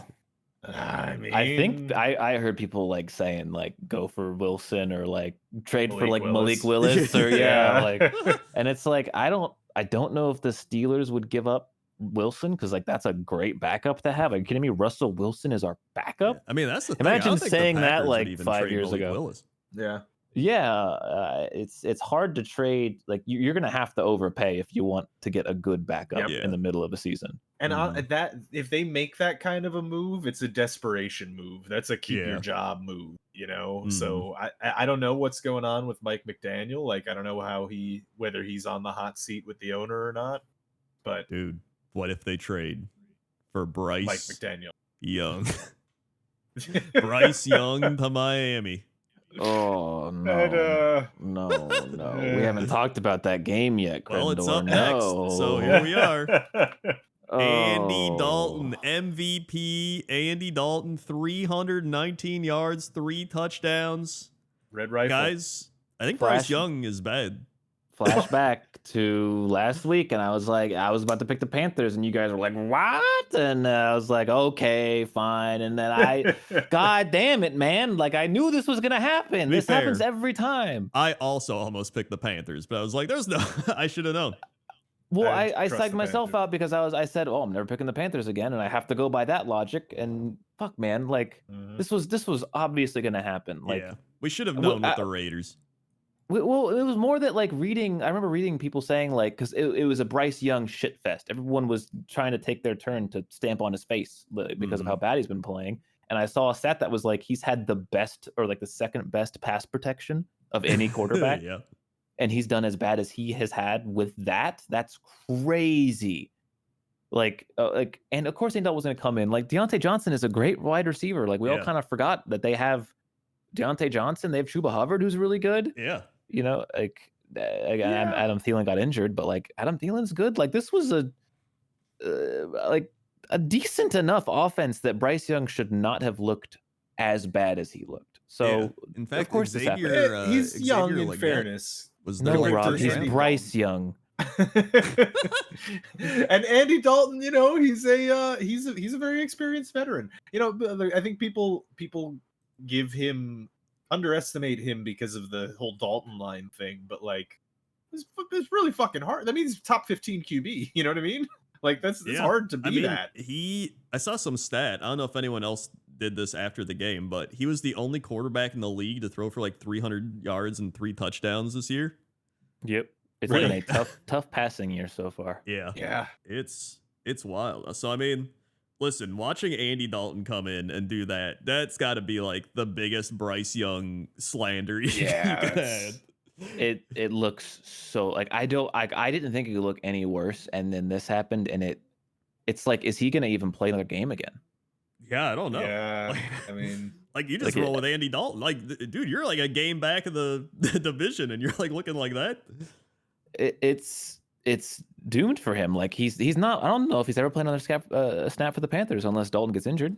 Like seriously. It's what a maybe the worst number 1 draft pick of all time. Like close to. Oh no, not even brother. Close. Do you know, Google Jamarcus Lawrence or Russell? Jamarcus Lawrence, who? Jamarcus, or Google Ryan Leaf. Yeah, but here's the thing: the Panthers traded so yeah, much. it to wasn't get him. just They did, it wasn't actually, just yeah. one. It was 2 number 1 picks, and I I think mean- their number 2 pick from next year too, And DJ Moore. and Okay, hold DJ Moore. I need to Yeah. look. I need to look at this and see how is his stat line really that bad? It's horrendous. It's pretty bad. Okay, well, all right. It's pretty bad this year. Robert. It's okay. First year, that's a fairly, it's okay to have a year like that if it's your rookie year. But yeah, starting off this year, 0 touchdowns, 3 picks, 245 yards, 55 completion percentage. Oh my God, his yards per attempt are 4.4. That might be the lowest I've ever seen. Yeah. it's really bad. The It's Bears really got bad, yeah, it Rob. was literally they swapped the picks, so they got number 1 and the Bears got number 9. So they moved up 8 spots, and to do that, they had that swap, a late second rounder, the next year first rounder, and a second rounder, and DJ Moore. Like that's insane. It's looking like it's gonna, again, maybe not the worst, but one of maybe like a top 3, top 5 It could turn out worst close. picks. Yeah, it could turn out close that way. Yeah, looking at his stats. Although, I mean, again, it important to note, I'm looking at Jamarcus Russell right now, and man, yeah, like comparatively, like and Ryan Leaf too. Like, this was a bad trade even without DJ Moore. DJ Moore was like the cherry on top, where it's like, hey, we're gonna have a young rookie quarterback. You know what we should get rid of? His top receiver. Like, what are you doing? And it's crazy that the Bears were able to get all of that and still also suck. Oh yeah, it's because it's the Bears. That's just it's their talent, really. Yeah. A big thing about Bryce Young is like, again, like you have to watch him too. Like it's not just that his stats are bad. You watch him play and you're just like, what are you doing, man? Like he looks like his footwork is, he's bouncing around like he's seeing ghosts. Like it's hard to watch in this level of play. Yeah. Hey, you know what? If they want to, future 7th, we'll take them up in Green Bay. Turn them around. Yeah. Also, he'll get a Ravens, how did spot you lose somewhere. to these Raiders? Yeah. How'd Ravens? Yeah. What the fuck? Is there a game next? Can we transition into what the fuck Ravens? No, not AFC yet. North teams are so strange in general. I'm so like I'm garnering a frustration for the Ravens, but we'll talk about that when we get to them. Yeah. This was, Minshew was bad enough this game. They brought in Aiden O'Connell. Yeah. Yeah. Like That's the Minshew magic, baby. It's very much like Fitz magic. Yep. It's, The Raiders are who we thought they were. Please free Devontae Adams. Yes, that would be yeah. I agree. Bring him to Pittsburgh. Come on, Steelers. Get his ass over here. Man, actually, I really didn't see very many clips of this game, to be honest. But he had 9 targets and only 4 receptions. Devontae Adams. It's probably double team, triple team, maybe. You'd expect him to, go. if he's getting targeted, I would feel like he would get it unless it's like way off target. It might have been. I mean, you got Aiden O'Connell and Minshew throwing. Minshew might just not be seeing him. Yeah. Yeah. Yep. Then we had the 49ers Rams, which I still can't believe the Rams came back and won this game. It was wild. Yeah. We forget that Matt Stafford is really good at football, especially in the fourth quarter. Yeah, he is. In fact, And Matt Kyren Stafford Williams was one of those quarterbacks that was just insanely good that was stuck on the Lions. And that's going to be a lot of that could be Caleb Williams or like some of these guys where it's just they end up being good and they're just like, God, why am I on this team? And then they go somewhere else and it's like, woo. But also, Jawan Jennings. Yeah. Jawan Jennings, What the fuck? 175 yards receiving and 3 touchdowns. That's why I was mad during fantasy, because I was like, Brandon Ayuk, it's your time, brother. Nope. It's Jawan Jennings' time. It's Jawan Jennings' time. Well, they went out and got him, right? Like he's like a whole. I think Jawan Jennings has been on their team for a while. I don't know much about him. Maybe not. I have no idea, actually. I thought that they Who was he on? He was a stats. No, he's been with them for since 3-4 years. Since the 2020 draft. Yeah. I mean, he's just sitting behind Debo and Ayuk and all these guys, so it's Man, that would be really funny if they just had another Debo who was just sitting on the bench because the other players That's were... like we keep talking about like all these teams with coach. That's what good coaching and like development does. Yeah. Like one guy goes down and you're like, here's like Ricky Taylor. You're like, I don't know who the hell this is. He puts up like 200 yards. Right. And then some like shitty team like the Jaguars signs him and then he sucks. And he's like, oh, well. Yeah. Like that happens so often. Mm-hmm. Even the running back, like they just picked this dude up from unreleased or what do you call it? Unrestricted free agency. And Jordan Mason's like number 2 in rushing yards in the league. Like it's wild. Yeah, it's good coaching, man. You know, I wish we had a great offensive coach. That'd be nice. Yeah. Also, the fact, I think the impressive thing with the Rams doing this was they did not have Cooper Kupp or Puka Nacua. So Tutu Atwell was their leading receiver. Dude, I called that last week. I said Tutu Atwell stepped up. He was in Puka's breakout game. Tutu Atwell did really well, and then he just kind of faded into obscurity. But like, I think he probably, now that he's going to get the main targets, I think he could probably do it. Yeah. Rams just saved their season, that's for sure. They sure did. And the Niners are 1-2. Yeah. The Niners. That's pretty crazy. I mean, the injuries are definitely not helping, but still. I mean, even after they beat the Jets week 1, it was like, all right, they're looking pretty solid. We all expected this team to be the team, like not just in the NFC, but in all the C's and A's and F's and Madden curse. The Madden curse. Yep, Madden curse. Heard it here first. I mean, you're looking at CMC. Like I'm looking at that situation, being like, I don't think he's gonna play at all this year. I don't think he will either. Yeah, like it's not good when you're getting specialists looked at you week 4. Like the NFL has some of the best fucking doctors, you know, and athletic trainers. Right? Yeah, and bro had to go to Germany. Like no one could figure it out. Yeah, it's not looking good. Well, that's mostly because American healthcare is terrible, but. Well, not if you're in the football NFL. players, brother. Well, actually, you know, I do know that there are like Aaron Rodgers went overseas too. Okay, brother, that's Aaron Rodgers. Aaron Rodgers also went into a cave underground. And No, but what I'm saying, it does actually happen fairly often when players specifically need to get stem cell stuff, any kind of stem cell shit. They have to leave the country for it. I see. Yeah. Well, 49ers. Those are micro babies, Rob. Use the right terminology. Lions, Cardinals. That was a pretty close game. Thank you, Lions. Good game. Good win by the Lions. I would like you to do anything in the second half, but you know, like, this was a tough, hard fought win, which is what I wanted to see from the Lions. I wanted to see them show that they are a good team. Good teams win hard games like this. Arizona looks good, so like I don't think this is like a team barely beating a bad team. I'm happy with this result as a backseat, you know, secondary Lions fan this year. Yeah. This is what I wanted to see from this team. So there's not like a lot to say, but it was a really cool play. They did the hook and ladder. Did you guys see that? Oh yeah, I saw that. The Jahmyr Gibbs touchdown. We got to see more of that, dude. That looks so crisp and clean. I think the Chiefs did something like that last year. Maybe I might be misremembering, or if that might have been the Lions again.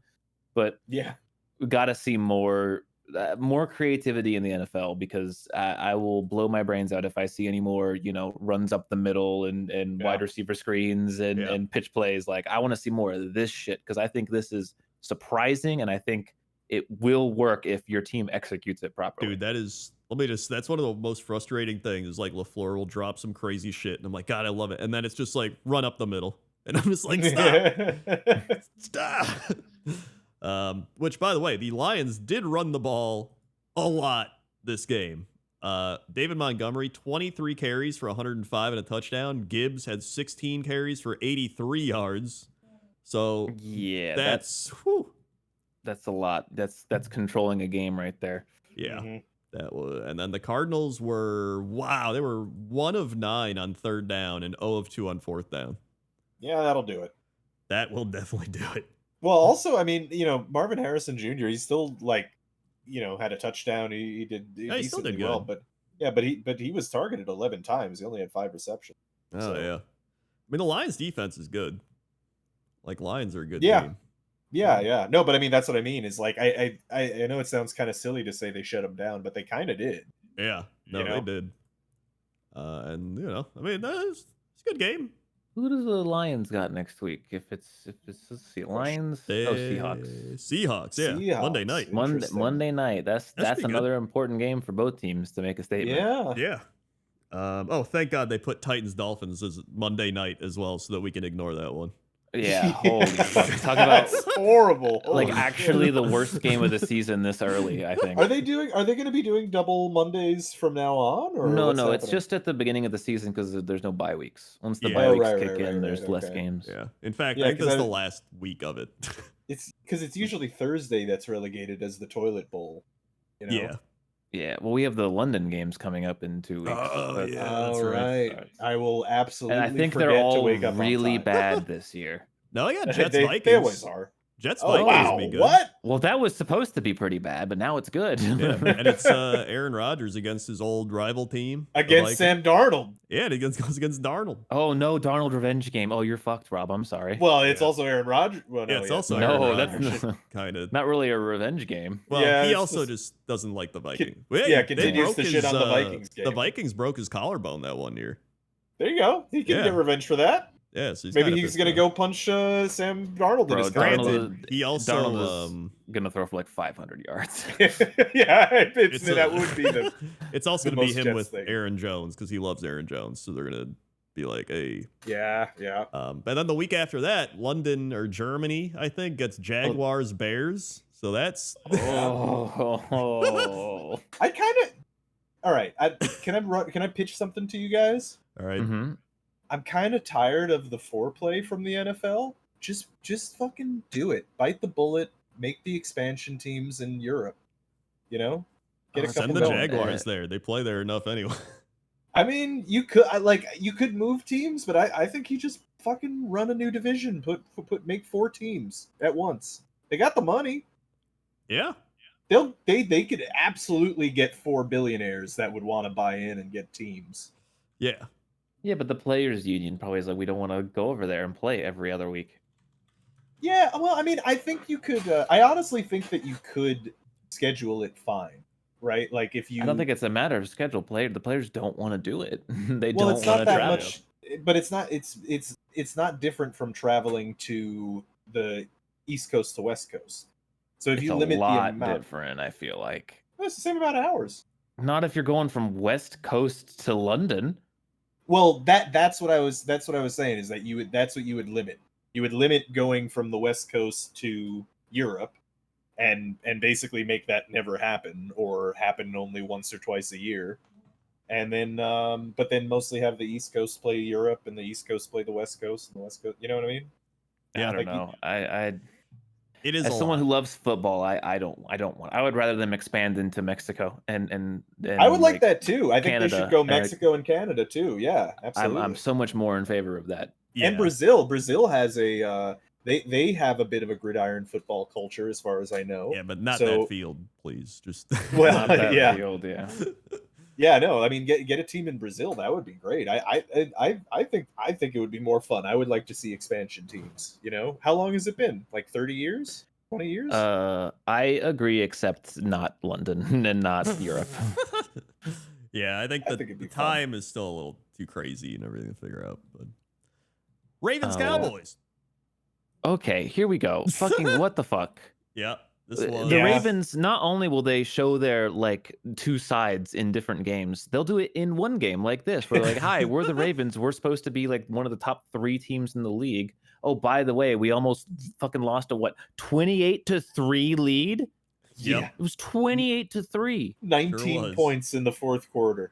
Oh my god, like that is unacceptable.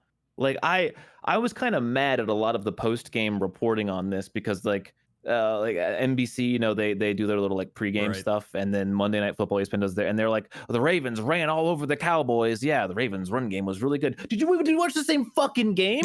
They almost lost 28-3. Like that's really, really, really bad. It needs to be addressed. Like, come on, man. Yeah. To be fair, they did run all over the Cowboys. I mean, 274 rushing yards is fucking stupid. It does kind of beggar belief not being able to put the game away with Lamar Jackson and Derrick Henry. Yeah, what is happening? Know? Like you should have those rushing yards like in the fourth quarter and in the third quarter, and you should be controlling time of possession. Yeah. Like it's you cannot let a team come back 28-3 in the fourth quarter. There's just no world where that should be acceptable. Like, what is your defense doing? What is your offense doing? Like, sorry, go on. I was just gonna say there was a play for the Cowboys. I can't remember specifically, but it was like a shitty ref call, and I can't remember what it was, but it was towards the end. There was some ref ball for sure, but yeah. I would not say that ref ball was the primary reason why. Yeah, there's still plenty of reasons. I mean, like, I will. Can I say something that I don't want to say? Sure. You kind of have to give the Cowboys some credit, and even Mike McCarthy, Dak Prescott, for coming back almost as much as they did. True, but then you take all of that credit back away for having a horrible first half showing. Yeah. I do the same thing with the Ravens. Like, Ravens, I'm going to give you the credit for dominant. Okay, and then I'm taking it back away because you can't finish a fucking game. This is a meme with the Ravens. There's a screenshot of like 8 different games with Ravens having 2-score plus fourth quarter leads, and all of those games they lost. And this was almost another one added to the list. Like, this is a recurring issue. Figure it out if you want to win a Super Bowl, because it's not, you know, you're 1-2. You can't, you have to finish your games. You just have to. This is the NFL. They almost went 0-3. They almost did go 0-3. That's why I locked them, because I just didn't think it was possible. But I mean, what do we have here for Ravens next week? I don't think it was an easy game, was it? I think they got a pretty hard schedule, actually. Oh, it's the Bills. Yeah. They're playing the Bills. Yep. Yeah. Who look like the best team in football right now next to the Vikings. So yeah, it's Sunday night football. What an insane game. Yeah. Yeah. Also, the Cowboys are bad. They can't run the ball. They have Ezekiel Elliott running back there for 2 yards a carry. They just don't look good, and they kept going like, we're going all in, but we all knew they weren't going all in. They didn't do anything, and now they're like, yeah, we didn't go all in. It's like, well, no shit. Like, okay, they could have got Derrick Henry, and they didn't. Funnily enough. So they look like the third worst, maybe even the fourth worst team in the division at this point. I mean, the division leader right now is the Washington Commanders. Yeah. That division, it never fails to be entertaining. What's funny is, like, we were talking about the curse, and I was like, this will be the year the magic won't be real. But like, you were all thinking, oh yeah, because the Eagles are going to win this year. No. Now it's the Commanders, motherfucker. Like, it doesn't make any damn sense. Well, then we had Chiefs Falcons. Yep. I mean, so much frustration when you make what I assumed was a good upset pick, and then a bunch of shit happens that is all frustrating. Dude, this is the game that I was mentioning earlier, of one I wanted to talk about with that. The Falcons at the end of this game had one final play. It was 4th and 1. Yep. 4th and inches almost. Yeah, 4th and inches it was. And they decided not to do a QB sneak, not even to run up the middle, but to do like a weird, like, it was like a motion like counter play. It was some pitch bullshit. Yeah, it was exactly what I said. The 2 yards behind the line of scrimmage, like slow developing play. Like, and to your point, Apollo, earlier, of like, just throw in that situation. What did the Falcons go out and purchase in this offseason? Did they purchase perhaps the talents of a top 10 quarterback? That maybe you got him there for precisely this game situation to occur, to have a reliable player who can deal with that? Like, you know what I mean? Like, it's just, that blows my mind that they did. I don't even remember who they ran. It was I don't think it was like one of their main dudes either. Like, it's just, it boggles my mind. Like, how do you not give the ball, if you're not going to sneak it, how do you not give it to Kirk Cousins? You know what I mean? It's frustrating because, like, good teams have, like, gotta have it plays. You know, in the playbook, you're like, this is it's not even necessarily a trick play, But it's a play you go, okay, this is like a 4th and short. The game's on the line. This play is gonna get us the yards. Like that play, that did not look like a fucking gotta have it play. A 2-yard backwards pitch to the left side, like it's so frustrating to watch this shit because like we're all dumb. We don't know how offenses work. We're not coordinators, but we're smart enough to know what a fucking bad play call looks like. You know, I think anyone who watches a lot of football will at least be able to go, yeah, that was a dumb play call. Yeah. Like I think where we make mistakes as viewers is we'll see the opposite happen. We'll see a team, it's 4th and inches, and they'll call a passing play, and then they'll miss, and we'll go, why didn't you run the ball? Why didn't you run the ball? It's so stupid. Like, but like, you know, that's, I think, a more common mistake. When the issue with this is the Falcons had just had this issue. They were not successfully running the ball. They had a horrible night all night trying to run the ball, and it wasn't working. So I don't know why you don't try to pass in that scenario when it wasn't a matter of, oh, you know, running the ball is just a smart thing to do. No, it wasn't working. Do something else. Like, oh, it's so fucking annoying because I feel like they just basically concede. I feel like that's a concede play call. Like, we just give up. Like, dude, I mean, I saw, I don't know what happened immediately, really, but after that play, Kirk Cousins, like when they had the camera on him, he was just marching off to the sideline. Well, I heard that he actually audibled into that. I don't know if it's true or not, but I did hear that he changed the play. Cousins, honey. Well, I mean, okay, even if that's the case, I don't know how you have that play as your backup. You know, because you go in. That play shouldn't be on the sheet. That should not be. Yeah, that should not be the audible play. It should be something else. But if that's true, then okay, fair enough. I would rescind my rage at the Falcons, coaching for taking the ball out of Kirk Cousins' hands if he did that. But I don't know. You know. Yeah. That play call was so bad, it made me not mad at the horrible missed PI call that happened the drive before on the Falcons. Mm-hmm. Like that was the game should have the Falcons should have scored. It should have been 1st and goal because the refs missed a blatant PI by the Chiefs. I am not going to sit here and harp on it for the 100th time. Chiefs getting a favorable call in prime time. We've seen enough of that, but like I was worried at that point that the Falcons were going to score. Then Mahomes was just going to go down the field and kick a field goal anyway, because he would have had like a minute and a half left or something at that point.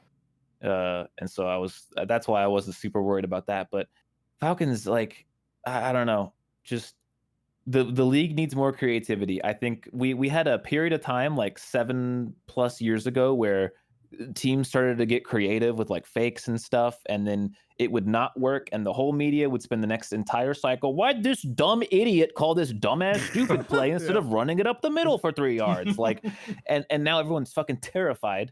Everyone but Dan Campbell is terrified to run a trick play, and you have Dan Campbell out there running insane trick plays, people going, yeah, awesome, fuck yeah, and everyone else is like, should we start doing that? I don't know, I'm kind of scared.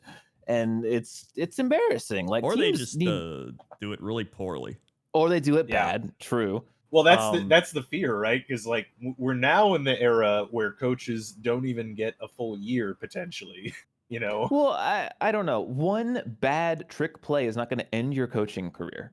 You know. True. Like it's just not like.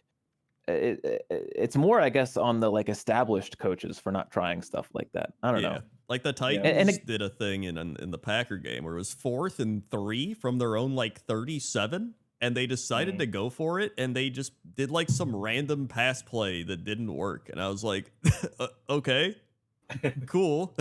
Like there's like no creativity. They're like, what? Yeah, this looks good. We're down. Let's just try it. And they even called a timeout and everything, and that just didn't work. It was like, okay, like. Dude, I want to emphasize that, like, I'm not even necessarily saying there needs to be more trick plays, but like creative calls. Like I sat there and watched fucking Matt Canada's offense for 2 years or however long it was, and so I've seen what uncreative fucking looks like. I've had my fill.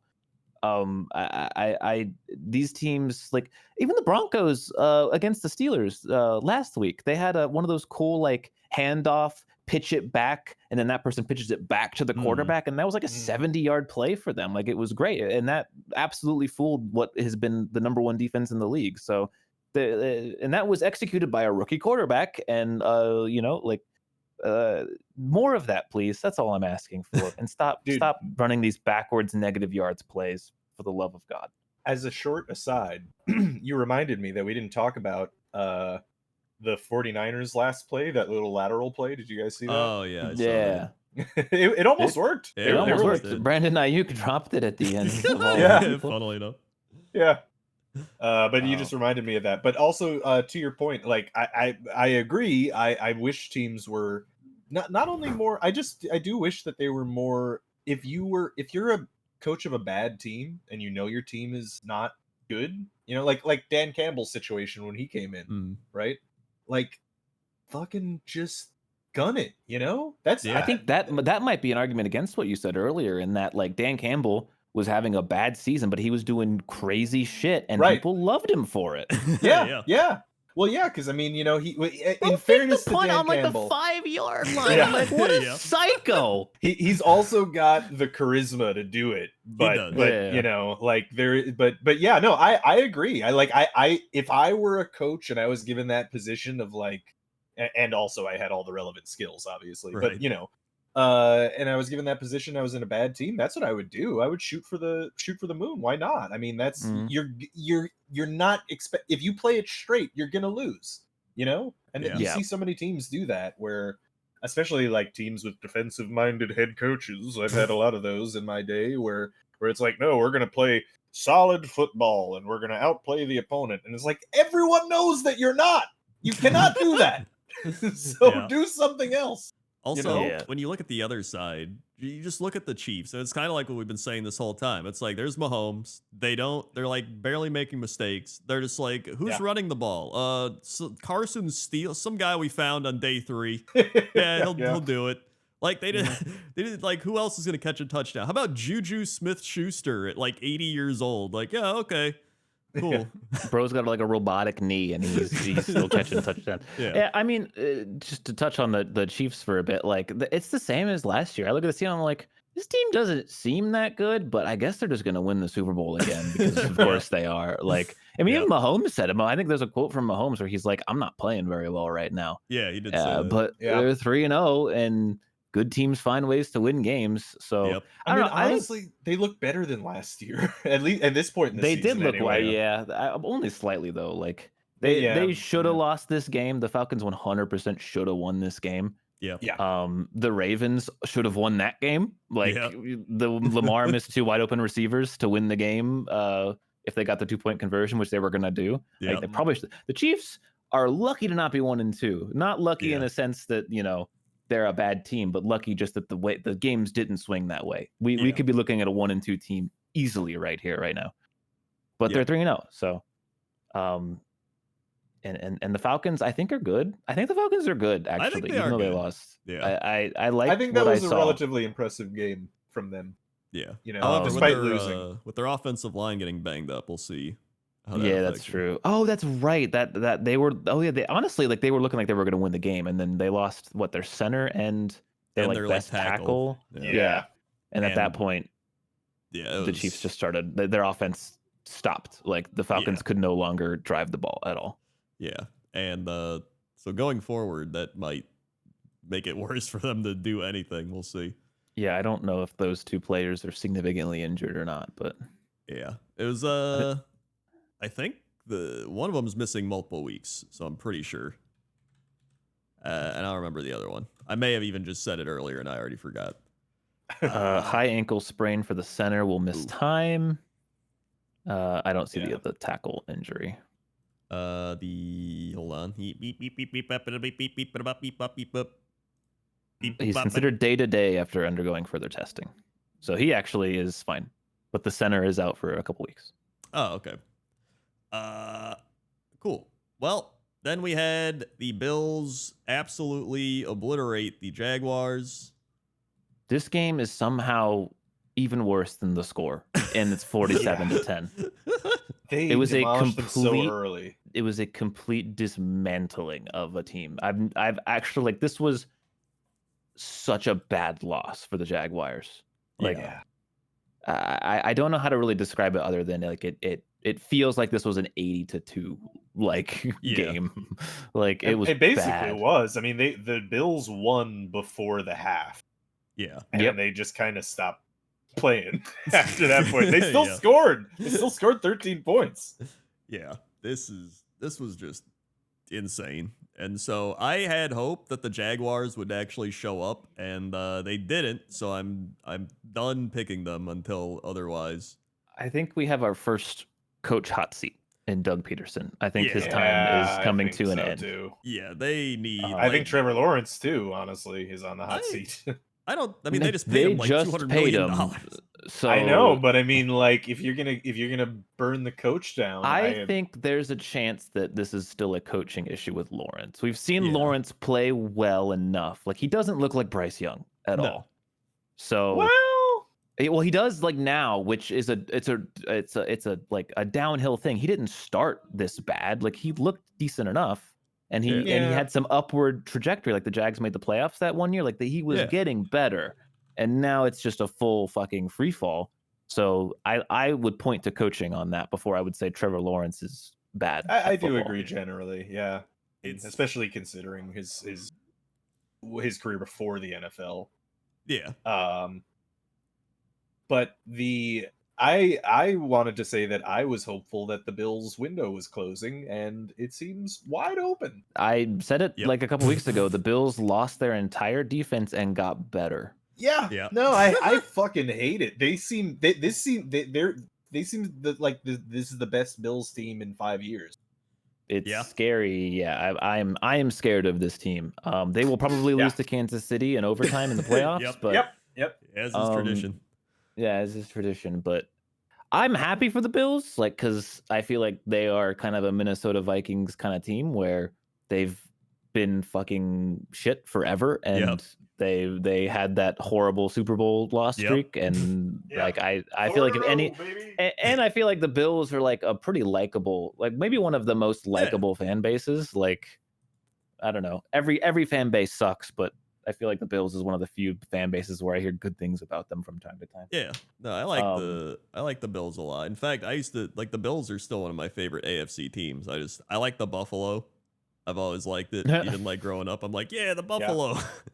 I do appreciate that they have an actual buffalo as their logo. You know, that's cool. And their Josh Allen's a very fun player to watch. Yeah, like I love a fun player. Yeah, I hate that he seems clearly to be very good, and he's going to be very good for the rest of his career. I mean, well, it's weird because you have Mahomes, who no one talks shit. I mean, Mahomes has the results, so I get it. Yeah. But then you have Josh Allen, and you have half the people saying, oh yeah, he's just as good as Mahomes. He's incredible. He's a great player. And then you have their half being like, most overrated player in football. Like, he's not that good.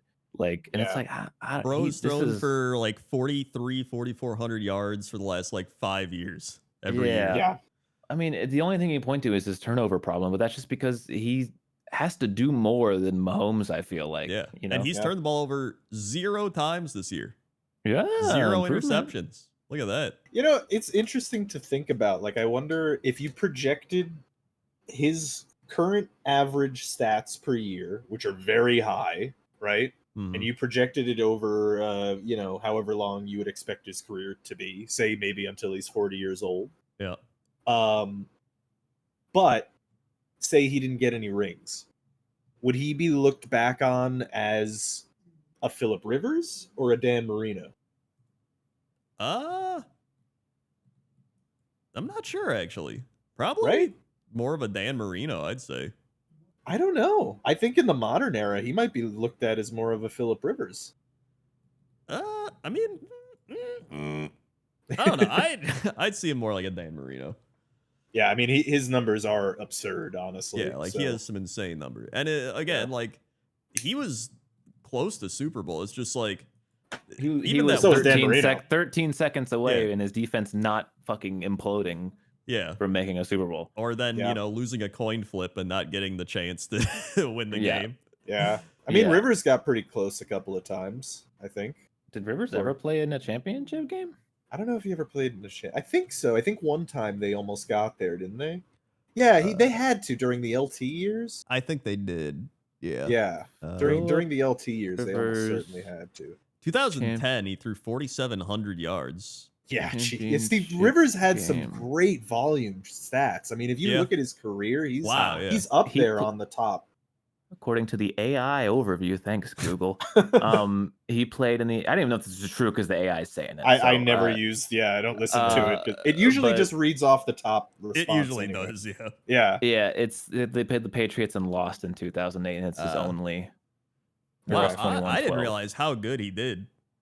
He had a great. He genuinely had. If you look at the top passers in NFL history, he's up there. I think he's apparently like he played this game on a torn ACL. Wow, Jesus Christ! Yeah, what a psycho, dude. Philip Rivers, he was a wild, but he never got any postseason success. So he's kind of. I don't even know if he's going to end up in the Hall of Fame.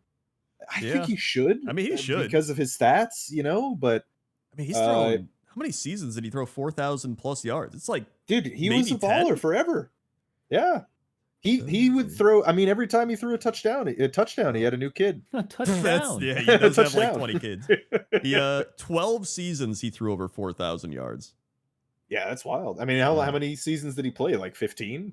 I think he played like 17, 2004, 2020, 16. Yeah. So literally all except 2 years he threw over 4,000 yards. Yeah, and 2 years he sat on the bench. Yep. And then his first 2 seasons he threw 3,300, 3,100, and then every other year he threw 4,000 except for 2012 where he threw 3,600. Yeah. So that's wild. Even his final year with the Colts he threw for 4,100. So looking back then, would he be more, do you think Josh Allen, if he never wins a ring from this point forward, you think he's more Philip Rivers or Dan Marino? Because Dan Marino is looked at as one of the greatest QBs to ever play the game, even though he never won a ring. Nobody's saying the same thing about Philip Rivers. Yeah. I don't think Philip Rivers is even in the conversation. Honestly, he's one of the best quarterbacks to play the game, though. He is. I think he is, yes. But I mean, how often do you hear people talk about him in that conversation? When I think that may be more of a Chargers thing than a Philip Rivers thing. Yeah. I mean, honestly, looking at Dan Marino's stats, he had like a 5,000 yard season and some 4,000s, but like he actually had a lot of shitty seasons. But he did that when different era.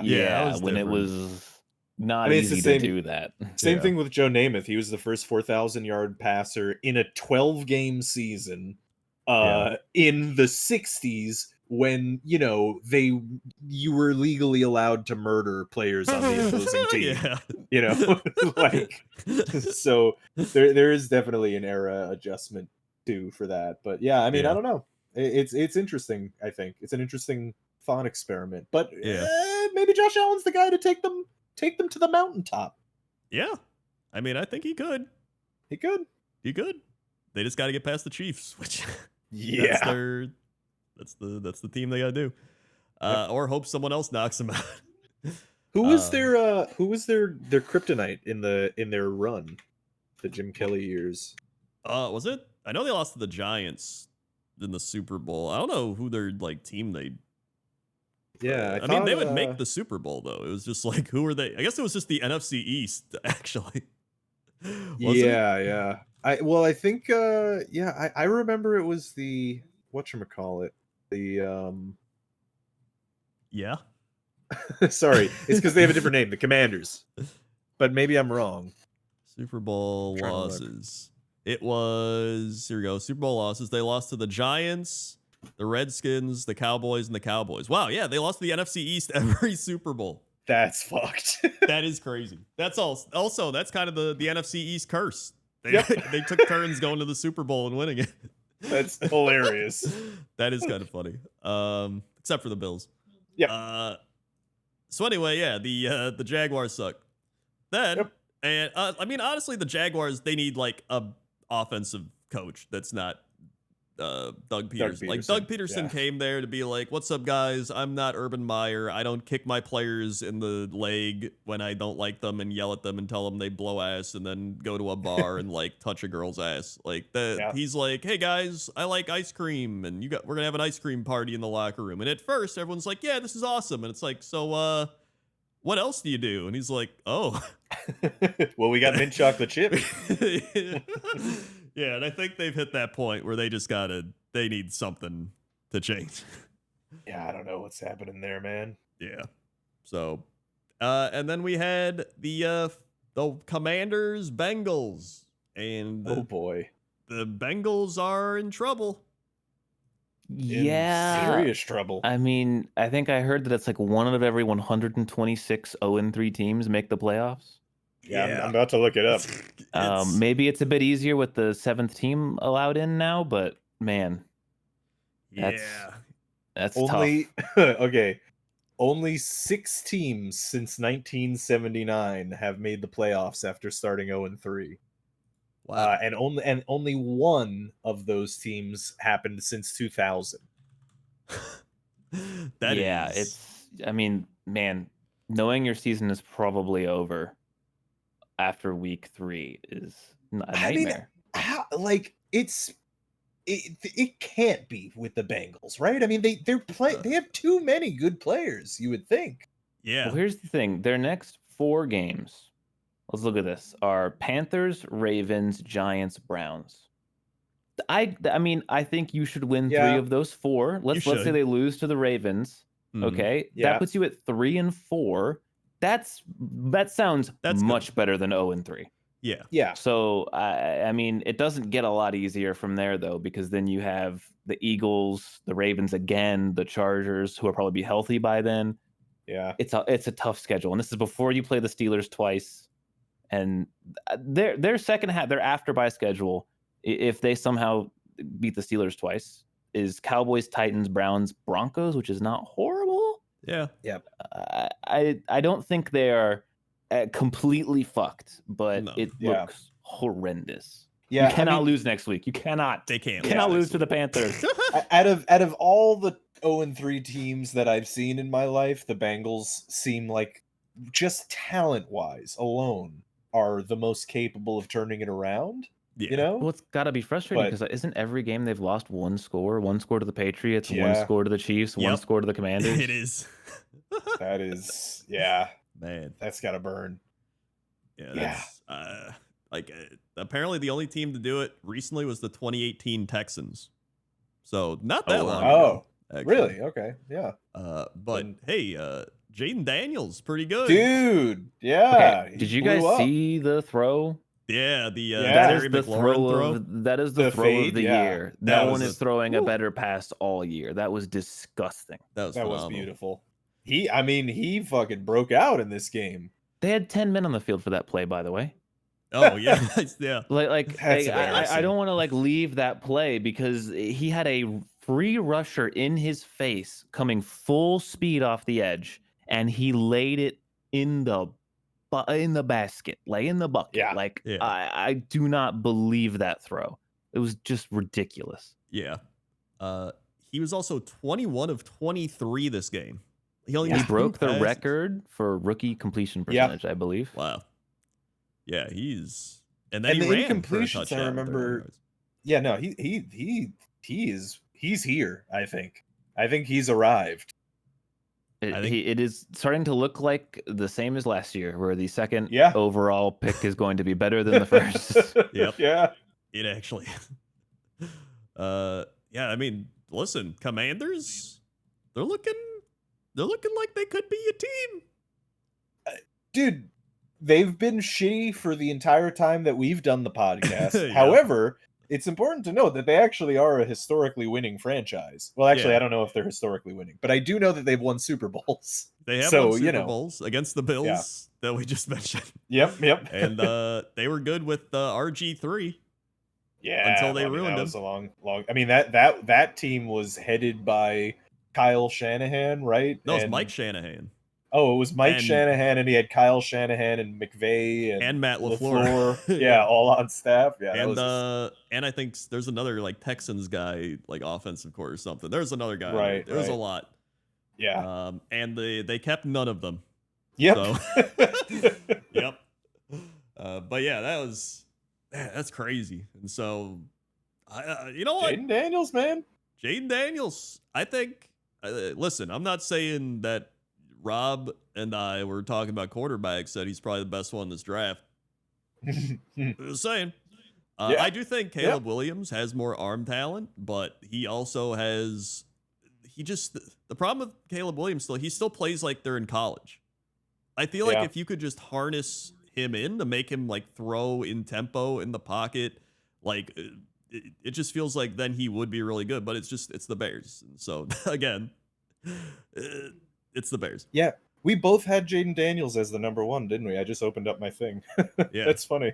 Yeah, I didn't remember that. Although yeah, I suck think, that ESPN. I will say, I think I also like Drake May a lot, and he hasn't really done a lot. So he's a B minus on my list. Is what I had. No, I had Drake May up there as one of my top favorites. So Yeah. but you know what? Everything else is pretty Yeah. good. Well, and you know what? It's important to note, even in the case of Bryce Young, I really still try to follow by that rule of like, don't fully judge a rookie QB, like a QB, until they have at least 3 years. At least 3 years. But I mean, look at Malik Willis. Sometimes yeah, it's just exactly. like, you just need to go to a different team, different coaching. Sam Darnold. Yeah, Sam Geno Darnold. Smith, you know? So yeah, you never know. I mean, even Geno Smith was like years and years later. Yeah. I mean, you could look at another guy like Alex Smith, who ended up having a great career, and he was largely considered a bust when he first came out. Yeah. So, you know. Yeah. So, I mean, you never really know. And then there's guys like Josh Rosen where they play 2 years and you never see him again. Right. Yeah. So True. You never know. Toss up. And that's the games of the week. Games of the week. Now we have another thing. Pick power rankings. You'll get it eventually. The power pick'ems. The power picking my rankings. Power ranking. We've got the top 5. There was even more movement in the rankings this week than last week. Wasn't it a record last week? Well, this is the second most volatile week in power ranking history. Wow. Oh my god. Here we go. Top 5. Starting with Rob. Ooh. Okay. There's some easy ones, brother. Let's get those out of the way. I don't know. I kind of want. All right, fine. Chiefs. Yep. Chiefs, Bills. Okay, move on. Okay, now, move Rob. on. After those two. Okay, all right. Yep. I want to say it's the Vikings. Yes. Let's It is. go. Yeah. Sam Darnold season, baby. All right, next up. I have no idea. How about the Lions? It is the Lions. Number Okay. 1. Wow. Okay. And how about number 5? This is, I don't blame you for getting this wrong if you get it wrong. I don't know. Yeah. I mean, Do you want to work together on this one? Well, yeah. Okay. Because like it could be the Seahawks or the Steelers, but I doubt it. I think those are Yeah, I top think 10, but that's- not top 5. I agree. So we with look you. at 2 and 1 teams. I see the Eagles as a potential. Who won? We need people who just Eagles won. I think Eagles is a good shot, and I think that. Well, yeah, I guess it would just be the Eagles in that case, huh? Well, I mean, the other one is the Jets, but I don't. No. I don't think so either. I'll give it to you. It's the Eagles. You got it. Okay, yeah. Okay, I was gonna okay. say, It is yeah, the yeah. Eagles. Yeah. Which is crazy. So now 2 NFC North teams in the top 4. In fact, the Packers are number 7. So 3 NFC North teams are in the top 7. Who's That's 6? wild. That's a great question. Who do you think is 6? It has to be either Pittsburgh or Seahawks? Seattle. I'm gonna say it's Pittsburgh because they've beaten better teams. Yeah, fair. It is the Houston Texans. Oh well. I guess yeah. that makes sense because they lost to the Vikings. It did Yeah. look bad though. And then it's yeah. got to be Steelers, Seahawks in some combination. I'll tell you towards the end. I don't know if there's any questions in here. Okay. Oh yeah. Thinnest Dink. They've risen 12 spots. 2 teams. Whoa. 2 teams. 2 teams. Dude, Ed's been smoking the sauce, Yeah, I he's think. One of the them Ed, Ed, is Ed, the Eddie, dude. Broncos. Yeah. Gotta be the Broncos. Eh. What? Yeah, no way. He smokes too much sauce, bro. They beat the Bucks, who were a top 10 team. I think it's the let's go with the Packers. Eh. Oh, Maybe the Rams? Eh. damn. Okay, Ed, you got me. I don't fucking know. I will say it is the Ravens. Fuck. It is the Commanders going from Oh, yeah. 28 to 16, and the They were Vikings. 28? That's right. They were That's- 28. Dude, I'm telling you, Ed's been on the sauce, man. And the He's been- Vikings went from 15 to 3. Wow. Okay, that's some. I'm surprised they were as low as they were, I guess. Yeah. I mean, I thought they would have been higher, being 2-0 and 1-1 at the time. you would think. Fattest doink. This team has fallen 10 spots. Ooh. This one should be more obvious. Let me look at all the teams that suck. The maybe it's- Raiders? Nope. I was thinking maybe the Jags. Nope. The Cowboys? Nope. One more. the Falcons? No. It is Fuck. the 49ers. Wow. A Falling- lot of spots. They've fallen from 2 to 12 out of the top 10. Damn. That That's makes crazy. sense, I think. I mean, they It are does. 1 and 2. Yeah. True or And dead. false? Yep. True or false? The Pittsburgh Steelers are still ranked outside the top 10. Last week they That were sh- 14th. That should be false. They beat a good team this week. That really should be false. They are 3 and 0. Well, it is false. The Steelers Okay. are ranked number 9. Yeah. No. Okay. Oh. That's fair. They are still behind the number 8 Ravens. Okay. Yep. The 1 and 2 The Ravens. 1 and 2 team that almost blew a 28-3 lead. Yeah. Okay. Yep. Okay. Ed's been somebody's giving him Whatever, somebody's man. been greasing his palms, dude. Yep. Like he's getting pocket money on the side. With the Jets I- winning 2 straight games, how many spots have they risen from their week 2 rank of 13th? Oh. Who did they beat? They beat the 1. Patriots. Yeah, I think it's gonna be. Yeah, I'm 1. I agree. 1. It is 0. They are still 13. Okay. That's a trick question, I see. Trick question. Ah, No. one of those tricksy. You- We're dealing with a sphinx here. Here's a good one. Over the last 5 years, many teams have reached rank number 1, and many more have fallen to 32. But only 2 teams have reached both 1 and 32. Which teams Oh. are they? Huh. Hint: 1 NFC, 1 AFC. Oh. Oh man, 32nd and 1st. Yep. In the time that we've been doing the podcast, is that what? Yep. the- Last 5 years. I'm looking Wow. at AFC. This wouldn't have been long enough ago for like Manning. So, No. the Dolphins. It is 1 as the Dolphins. You got That's it. Okay, a good, okay. Now the good NFC. shot. That's got to be the Lions, right? Nope.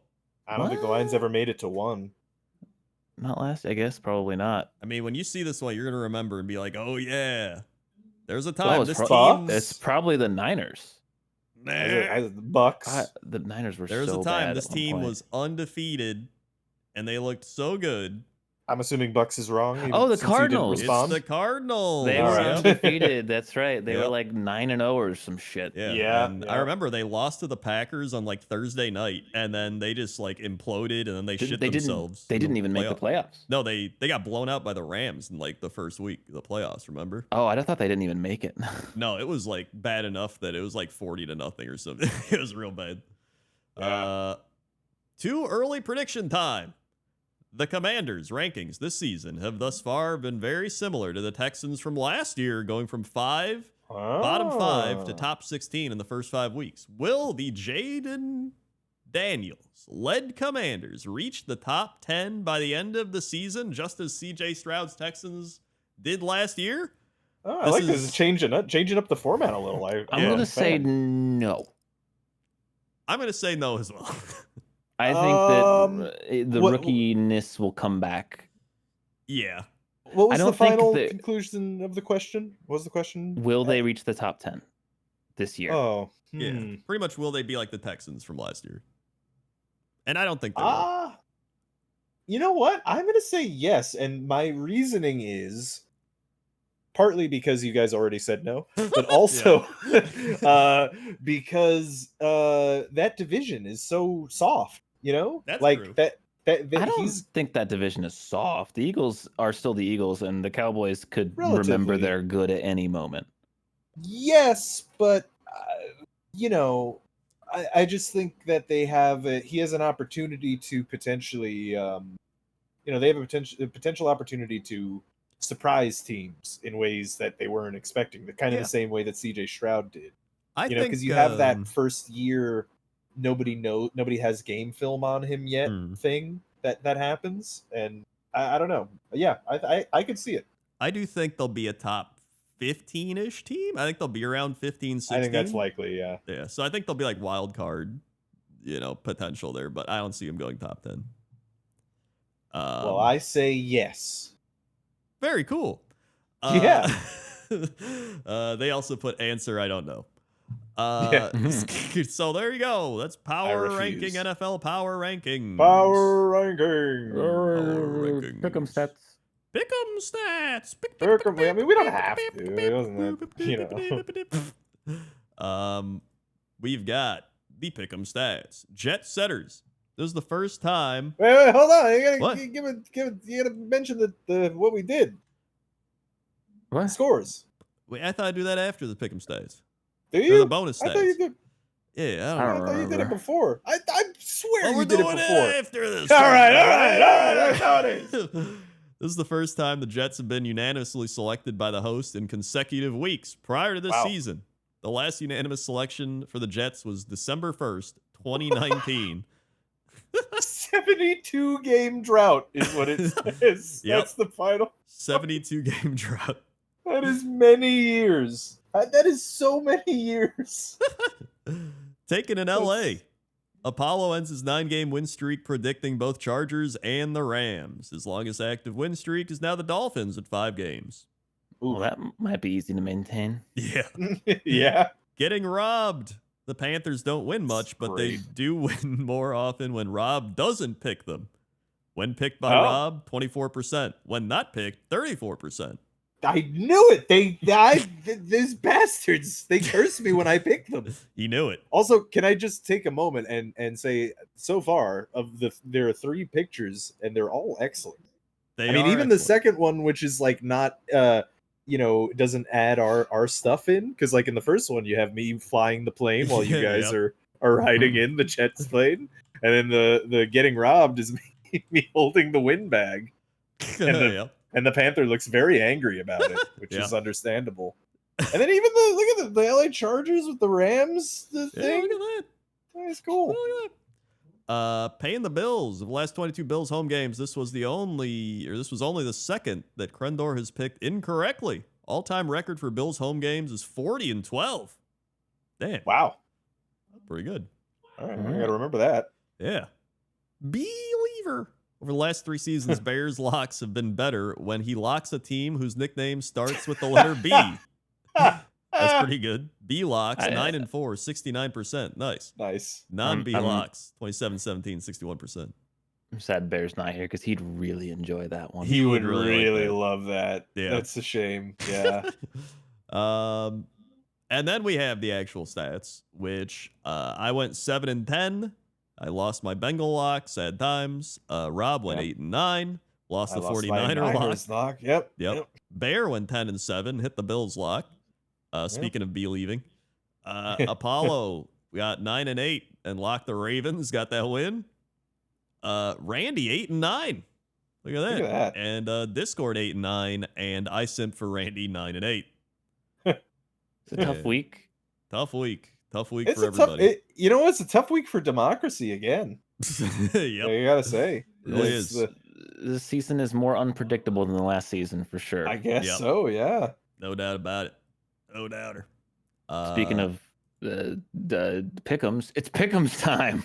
It's Pick'ems time. Well, I mean, let's first wait. Whoa! Wasn't there a stat? Haven. There was a stat about week 3 being like one of the worst weeks. Wasn't there? Was there? Hold on, no. it was recent, so I'm going to go back to it. Backing up the stat week truck. 3 is the worst predicted. No, it was week 10. Well, they're like tied. Oh, but week 3 is also up there, right? Week 3 is 55.6. Week 10 is 55.5. Okay, but aren't we predicting week 4? Well, now we're doing week 4. Yeah, I was just saying week 3 continued the trend of being really hard to predict. Wow, yeah. That's interesting. That is tough. Yeah, that is. I mean, I guess it makes sense because it does. Like, you know how like the strength of schedule, the strength of schedule changes every year. You know, and in the sense that like the what you think is a bad strength of schedule at the beginning of the year is actually a good one potentially. Right.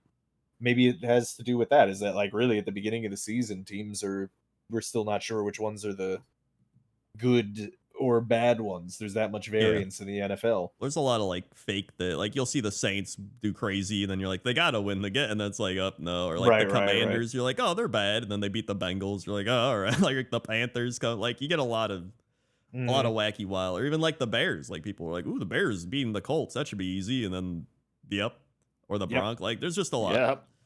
So now it's time. Wait, hold on. If I have to suffer through a shitty fantasy segment, you guys have to suffer through a shitty fantasy segment. That's fine. Okay. We can do because you both lost. We did both lose, So no, Rob won. It was I won. Oh, you did you? Oh yeah, Barry won. Yeah. So I won even though I had a player out because I forgot to swap him out in time. In the battle, well, having Kyron Williams get 31 points will do that. Yep. In the battle for first place, I lost. If I would have won, I would have been in first, but I am now 2-1 and in fourth. But KJ Sandwich is now 3-0 in first. Master Profits Madmen 2-1 with 388 points. I think the most in the league. Torax Saints 2-1. Who has the second most, Quendor? It's not the person in 8th place, is it? It is. No, it is. It's me. I have the second most points in the league. I mean, that was me. That was me last year. I feel that, man. Yeah. I also have the most points against at 397, which is remarkably higher than anyone else by a factor of like rough. Yeah. We got the 5-way tie for second right now, but separated by points, obviously. With Rob being the lowest at 319. Yep, that's right. Well, I did. In fairness, in the past 2 weeks, two of my players were out during the I didn't swap. That them. is true, yeah. So I'm playing with a handicap, and I'm still 2-1, baby. You need to set an alarm or something to be like 10 minutes before the game start. Like change your shit. Yeah. And then a lot of 1 and 2s there. You got Bear Apollo at the top of the 1 and 2s, and then LA Gustop Fees' fullbacks. And Milwaukee Misfits, 1 and 2 with below 300 points. Oof. And then the Chef Men, 0 and 3 at 306 points. So now not great for the Chef Men, but you never know. I did want to bring up fantasy in that, I'm happy that I won, but there was a point you guys will remember last night where I was entering Monday Night Football with a 98% chance of winning because it was 101 to 55, and I still had Joe Burrow playing too. Yeah. But I was playing against Josh Allen and Terry McLaurin. So my 98% chance went down to like 56 at one point. And I actually thought I was going to lose. Like, it was insane. It was pretty. If he threw one more touchdown, you were like, if they didn't do as luckily, well, they did Joe Burrow, even though they lost, still had 30 points. So if Joe Burrow didn't have an insane day and a loss, I would have lost that game. Shout out Malik Neighbors, by the way. Everyone was like, why are you drafting Malik Neighbors? He's gotten me like 30 points a week or some insane shit. Yeah. I wanted to also mention Travis Kelce. Please get me more than like 6 points in a week. Thank you. Oh, I forgot to you reminded me. I'm sorry to go back. We're almost done with the podcast, but Chris Collinsworth, somebody stop him. I had him on Please. mute the whole time, to be honest. Oh my God, yeah. it's so bad. It gets worse every week. Like Mahomes and Kelsey were having a bad game. Like they weren't playing well, and he still couldn't stop talking about them constantly. Yeah. I do want to give him credit though, because it was very funny when Harrison Butker missed an extra point, and then immediately Collinsworth started talking about how it's really cool that women are watching the NFL again. And I was like, okay, Collinsworth, that's a good one. You're on the right side of things in that regard. So good on you for that one, at least. All right, here we go. Pick'ems. Pick'ems. Thanks once again, by the way, to our assistant coaches. And actually, do we have the assistant coach sheet? Oh yeah, we Bears. do. It's up on the screen. Okay, good. I was okay, worried good, because good, Bear's yeah. not here. Yeah, It yeah. is MILF Jason. Okay, nice. Yep, currently great name 23 for a and MILF. 25 on the season. I think this is okay. like their second or third time being featured in the last like 3 years. I years? believe Yeah, so. I I do remember remember this. them being Yeah. on this before. I don't remember them. You don't remember a lot. Great point, actually. Holy shit! Listen, it sounded... Jesus Christ, man! It's not that what you said was horrible. You just said it with such an insanely quick confidence that it stun locked me. It sounded funnier and less douchey, as I was gonna say. No, but it's still did- funny. yeah. It did. It was kind of douchey, but You're right. Also, it's true. I just want to point out. To be Yeah, fair, I it just is want to true. point out. Yeah. I also don't remember a lot. So Yeah. Remember what? What? What Chicken are we butt. talking about? Big ups. Pick Cowboys ups. Giants. Pick'em. Cowboys Giants. Thursday Night Football. I'm still taking the Cowboys. You know? Their season's on the line, and they're playing the Giants. I think I'm taking the Cowboys.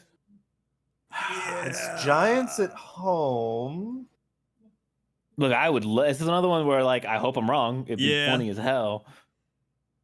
Yeah, you know what? But- I'm going to take the Cowboys because if I lose, I'll still be happy because it'll be funny. Fuck it, I'll take the Giants then, since you guys ain't gonna fucking take them. Ho ho! I believe in Malik Neighbors. Me too, That's man. true. Yeah. But unfortunately, the Cowboys are gonna get. Oh, I should start Devin Singletary. I have him on my bench. That probably would be good. Yep. Bengals, Panthers. Bengals. Oh, Bengals. Simply. This one it's got to be. If the they Bengals, lose to the right? Panthers, the season is over for sure. It's like mathematically over at that point. Yeah. Like, You know what? I'm gonna He's gonna take lock them. the Panthers. No. This is Andy should- Dalton revenge game, dude. You're doing the thing where like you should have done this last week, and since you're mad that you didn't do it last week, now you're doing it this week. But it's wrong this week. It's wrong this week. It's true, but I think Andy Dalton's gonna shut the Bengals down, and it's gonna be insane. Andy Dalton vengeance game. it would actually be kind of poetic if Andy Dalton is the one. Like if Andy Dalton destroys the Bengals so hard that it causes internal strife in the Bengals organization and they fall apart. That would be. It would be funny. I hope that happens. Yeah. I'm sorry, Bengals fans, but I mean, it would be very dramatic. I do think this is a terrible pick, and it's probably going to fail. But you know what? There's the part of me that believes. And last week, I went against it. This week, I'm not. I'm going with it. So. Oh, hey, we haven't mentioned our assistant coach picks for. Oh yeah, they've taken Cowboys and Bengals. Okay. Yep. Makes sense. Yeah. Saints, Falcons. Oh, fuck. I'm gonna keep believing in the Falcons. I'm gonna take the Falcons. I think they're a good team. I also think that, but I don't know, man. It's a divisional too. Yeah. I'm gonna go Saints. Milf Jason went Falcons. Yeah, I'll go Falcons only because they're playing at home, and that's I don't know, man. After that last play of that last game, like I don't believe That in was this coach tough. at all. Yeah. Jaguars, Texans. Texans. Texans. Yeah. Actually, I'm locking the Texans. Yeah, that's fair enough. Yeah. That's gonna be That is- I would. stop. Hey, I think the Jags beat the Texans last year. Oh no. Yeah. Well, I might change my mind. later. still- We'll see. Yeah. It's Broncos, Jets. Jets. Jets. Yep. I think it's going to be another unanimous. Wow. Yeah. What a strange. Again, I can't experience it properly. I just don't. It doesn't make sense to me. It's going to be a weird year for Rob I specifically. hope so. I hope so. I know what Krendor is about to pick. Yeah. In fact, I trust Aaron Rodgers and the Jets so much. Through the power of Aaron Rodgers, I'm going to lock the Wow. Jets. Wow. I'm gonna do it. I was considering it. I think this is going to be I also think the Broncos are going to get smothered by the Jets defense. It's been a while since someone's locked the Jets. I don't know if it's. I did that one time. Remember last year? I know. There's That's what probably I was. been some meme locks in there. That's what I was thinking. It's like I don't know how long it's been because I know people have done that. So Yep. I'll never forget when I picked the Jets against the Eagles and got that right. That was cool. Yep. Milf Jason also took the Jets. Nice. Mhm. Did we say what he took in the Also took Jaguars Texans. Texans? Okay. Yep. And Now this is a Discord voter for sure. he also These are took, some safe picks. he also took the Green Bay Packers. Oh, I'm taking the Vikings. I think Malik Willis magic is not going to last for this one. Well, Jordan Love might be back. I don't think he will. Well, he was going to be. play last week. What and then the they decided flick? to, yeah, he was like, he's been running around. He practiced all week. So he's like, Well, definitely he's playing this week. still going to be probably like somewhat limited / injured. So I'm He still might taking the be, yeah. Vikings. I'm gonna take the Vikings because I believe in Darnold's season and only for Yeah. that reason. That's fair enough. I am taking the Packers, not for the reason you think. I'm taking it because I think their defense has actually been insane and really good, and I think they'll play Okay, well but against the Vikings. have they played a Justin Jefferson type yet? I mean, Yeah, that's a great point. The thing is, we have Jair Alexander who plays Jefferson every year for the past 7 years. So And how has he done against Jefferson? Pretty good, actually. I'll see about that. I need him to do good in fantasy, so let's see about that. All right, I think it's gonna be close. No matter It'll what be it is, close. it's gonna Yeah. come down to the end. I think it won't be a blowout or anything. Steelers Colts. This should be a Hey. Steelers win. Like I think this Yeah. should be this should be our first dominating. We are the better team win. If the Steelers are a good team, this should be the statement game. Yeah, the Colts are also a terrible run defense. They had numerous injuries last week, and I don't think they're good. And the Steelers should not let Jonathan Taylor do anything. So I really don't see I'm saying this knowing full well that this is how the kind of game that the Steelers will lose. This for is no a reason. monkey's paw. This is a monkey. Yeah. You have gone so hard into the monkey's paw. Well, Like, monkey's if there's paw a is when magic you wish genie, for something and you get the opposite. Yeah. Or when you get something Well- like no, yeah, like that. I'm not wishing for anything, and I full well know that this is what the Steelers love to do and lose games they shouldn't. But I just I'm looking at the matchup, and the Colts have a quarterback who loves to turn the ball over against what is the #1 defense in the league. The Colts should not score any points this game. So if the Steelers score a point, they should win. So I'm locking the Steelers. I'm locking the Steelers. Wow. how the turns have tabled. I don't want people saying that I'm not confident in my team. I'm just going to show you what happens when I get confident in my team. All right, I like it. I think many people were threatening to say that about you. So In the Discord, man, you should see. Jason is also taking Steelers. I will take the Colts Oh, all right. just because. Okay. I like Well, it. I mean, also just because, I will say, Anthony Richardson has not looked great this year, but he did last year. Well, he's had So- moments where he looks great, but then he also has Yeah, moments where he I'm looks terrible. not looking at the Colts saying they're bad. I'm saying this matchup should be devastating for them. It should, yeah. Yeah. The Steelers want to the Steelers love playing against mobile. They make Lamar Jackson look like shit every year. Yeah, And like- our that's defense true, is better actually. than last year. They are uniquely positioned to fight mobile QBs. like the Steelers really are like an anti-Colts built team. We Yeah. also always fuck the Colts. Like the Steelers always destroy the Colts. It's like a pastime for us. All right, fine. You convinced me. I'll pick the All right, Steelers. perfect. But if You're the gonna be fucking so Colts win, mad when I the will Colts win. be He's furious. gonna be upset. Don't worry, I'll be even more mad. Rams, Bears. Rams. I'm taking Rams. Yeah, yep. Rams. I'll take yeah. the injured Rams over what the Bears have done, man. I don't Yeah. believe in them at all. Yeah, 100%. Milf Jason takes Rams as well. Classic. Yeah. Eagles, Bucks. Oh. I think I'm gonna go Bucks. I think they'll have a Yeah. rebound. They just had a loss. Yeah, they might. Well, but I mean, the Eagles are Is Brown coming back? I don't know. I think he's still questionable. AJ Brown injury update. Will he play week 4? This is an AI generated article. I need a real article. Fantastic. The internet is gonna die, Fox Sports. man. This should be real. I genuinely don't know if they even know. He wasn't practicing Friday. That's not good. But that was last week. I mean, even if he does play, he's probably not 100%. Okay, it says a couple weeks a week ago, so he's probably not going to play. Yeah. Yeah. Okay. Then I might still take the Eagles, which is funny that I made a big deal about that. I was definitely going to take the Eagles if he was back, but Yeah. Because I think that's one thing that's making their offense stutter. Yeah. I'm still gonna take the Eagles. Yeah, I'm gonna take the Eagles anyway. Milf Jason took the Bucks. I said I was taking the Bucks, but nah, fuck it. I'll stick with it. All right. Rebound. Patriots 49ers. Surely the Niners. Niners have to win this It's one, their right? season's on the line. Like actually. Yeah. Yeah. No, I mean, yeah, Niners. I feel bad because I was burned last week. Yeah. But surely, right? Surely. Jason took the Niners. Yeah. Commanders Cardinals. Ooh, suddenly a great game. Yeah. I'm gonna go I'm gonna Commanders. I am also gonna go Commanders. I'm gonna go Cards. All right. Okay. I think people are gonna I think people forget the Cards are good. Milf Yeah, Jason it has is also a locked home them. game. Whoa, the Cards? Cardinals lock. Yep. Wow. That's wild. That's a dicey one. That was a bold lock after last week. Yeah. Then we have Chiefs Chargers. This is the game I would have locked, by the way. I'll be picking yeah. the Chiefs. Chiefs. Yep.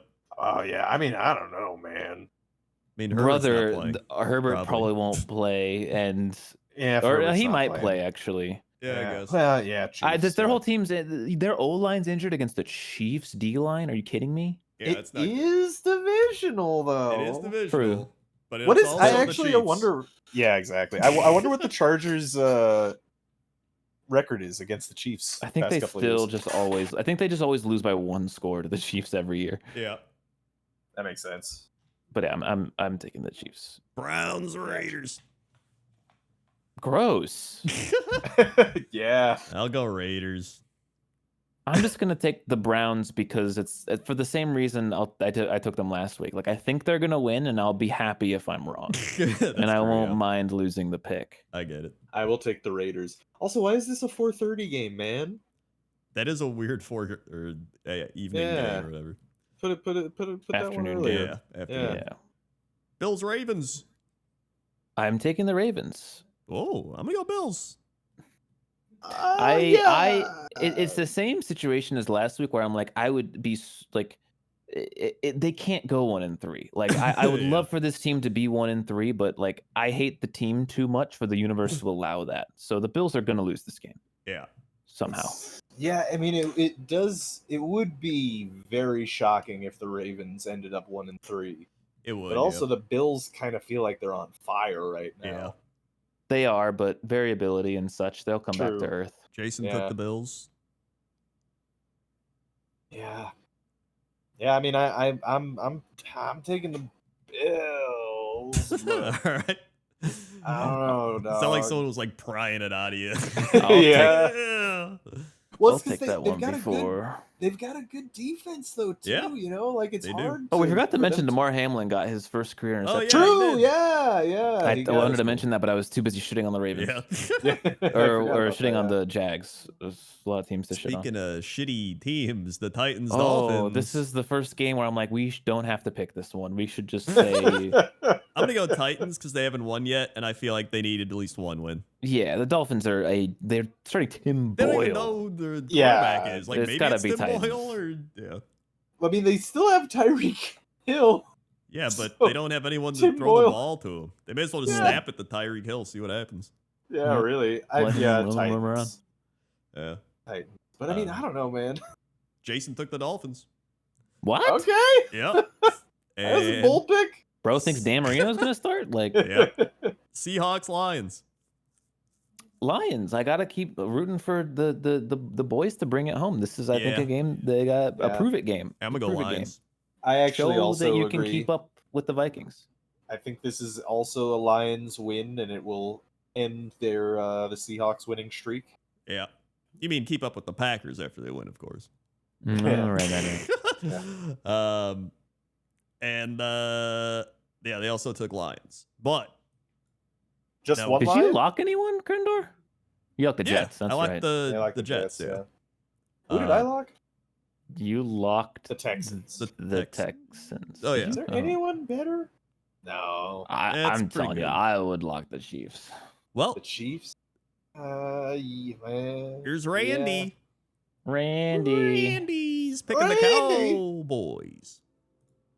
Okay. He's picking the Panthers with me. Let's go, Randy. All right. Falcons. Jaguars. Oh boy. No, Randy, man. I you- think that's This actually like a. motherfucker. He cursed you. It's every time. He always counters. He He does. always. Jets. He's going Wow. Packers. He's Hmm? going Okay. Steelers. He's Mhm. going Okay. Bears. Uh-oh. He's Uh-oh. going Eagles. He's Yep. going Patriots. No, Randy. Oh boy, he's going Cardinals. He's Uh-huh. going Chiefs. Uh-huh. He's going Raiders. Uh-huh. He's going Bills. Yep. He's going Dolphins.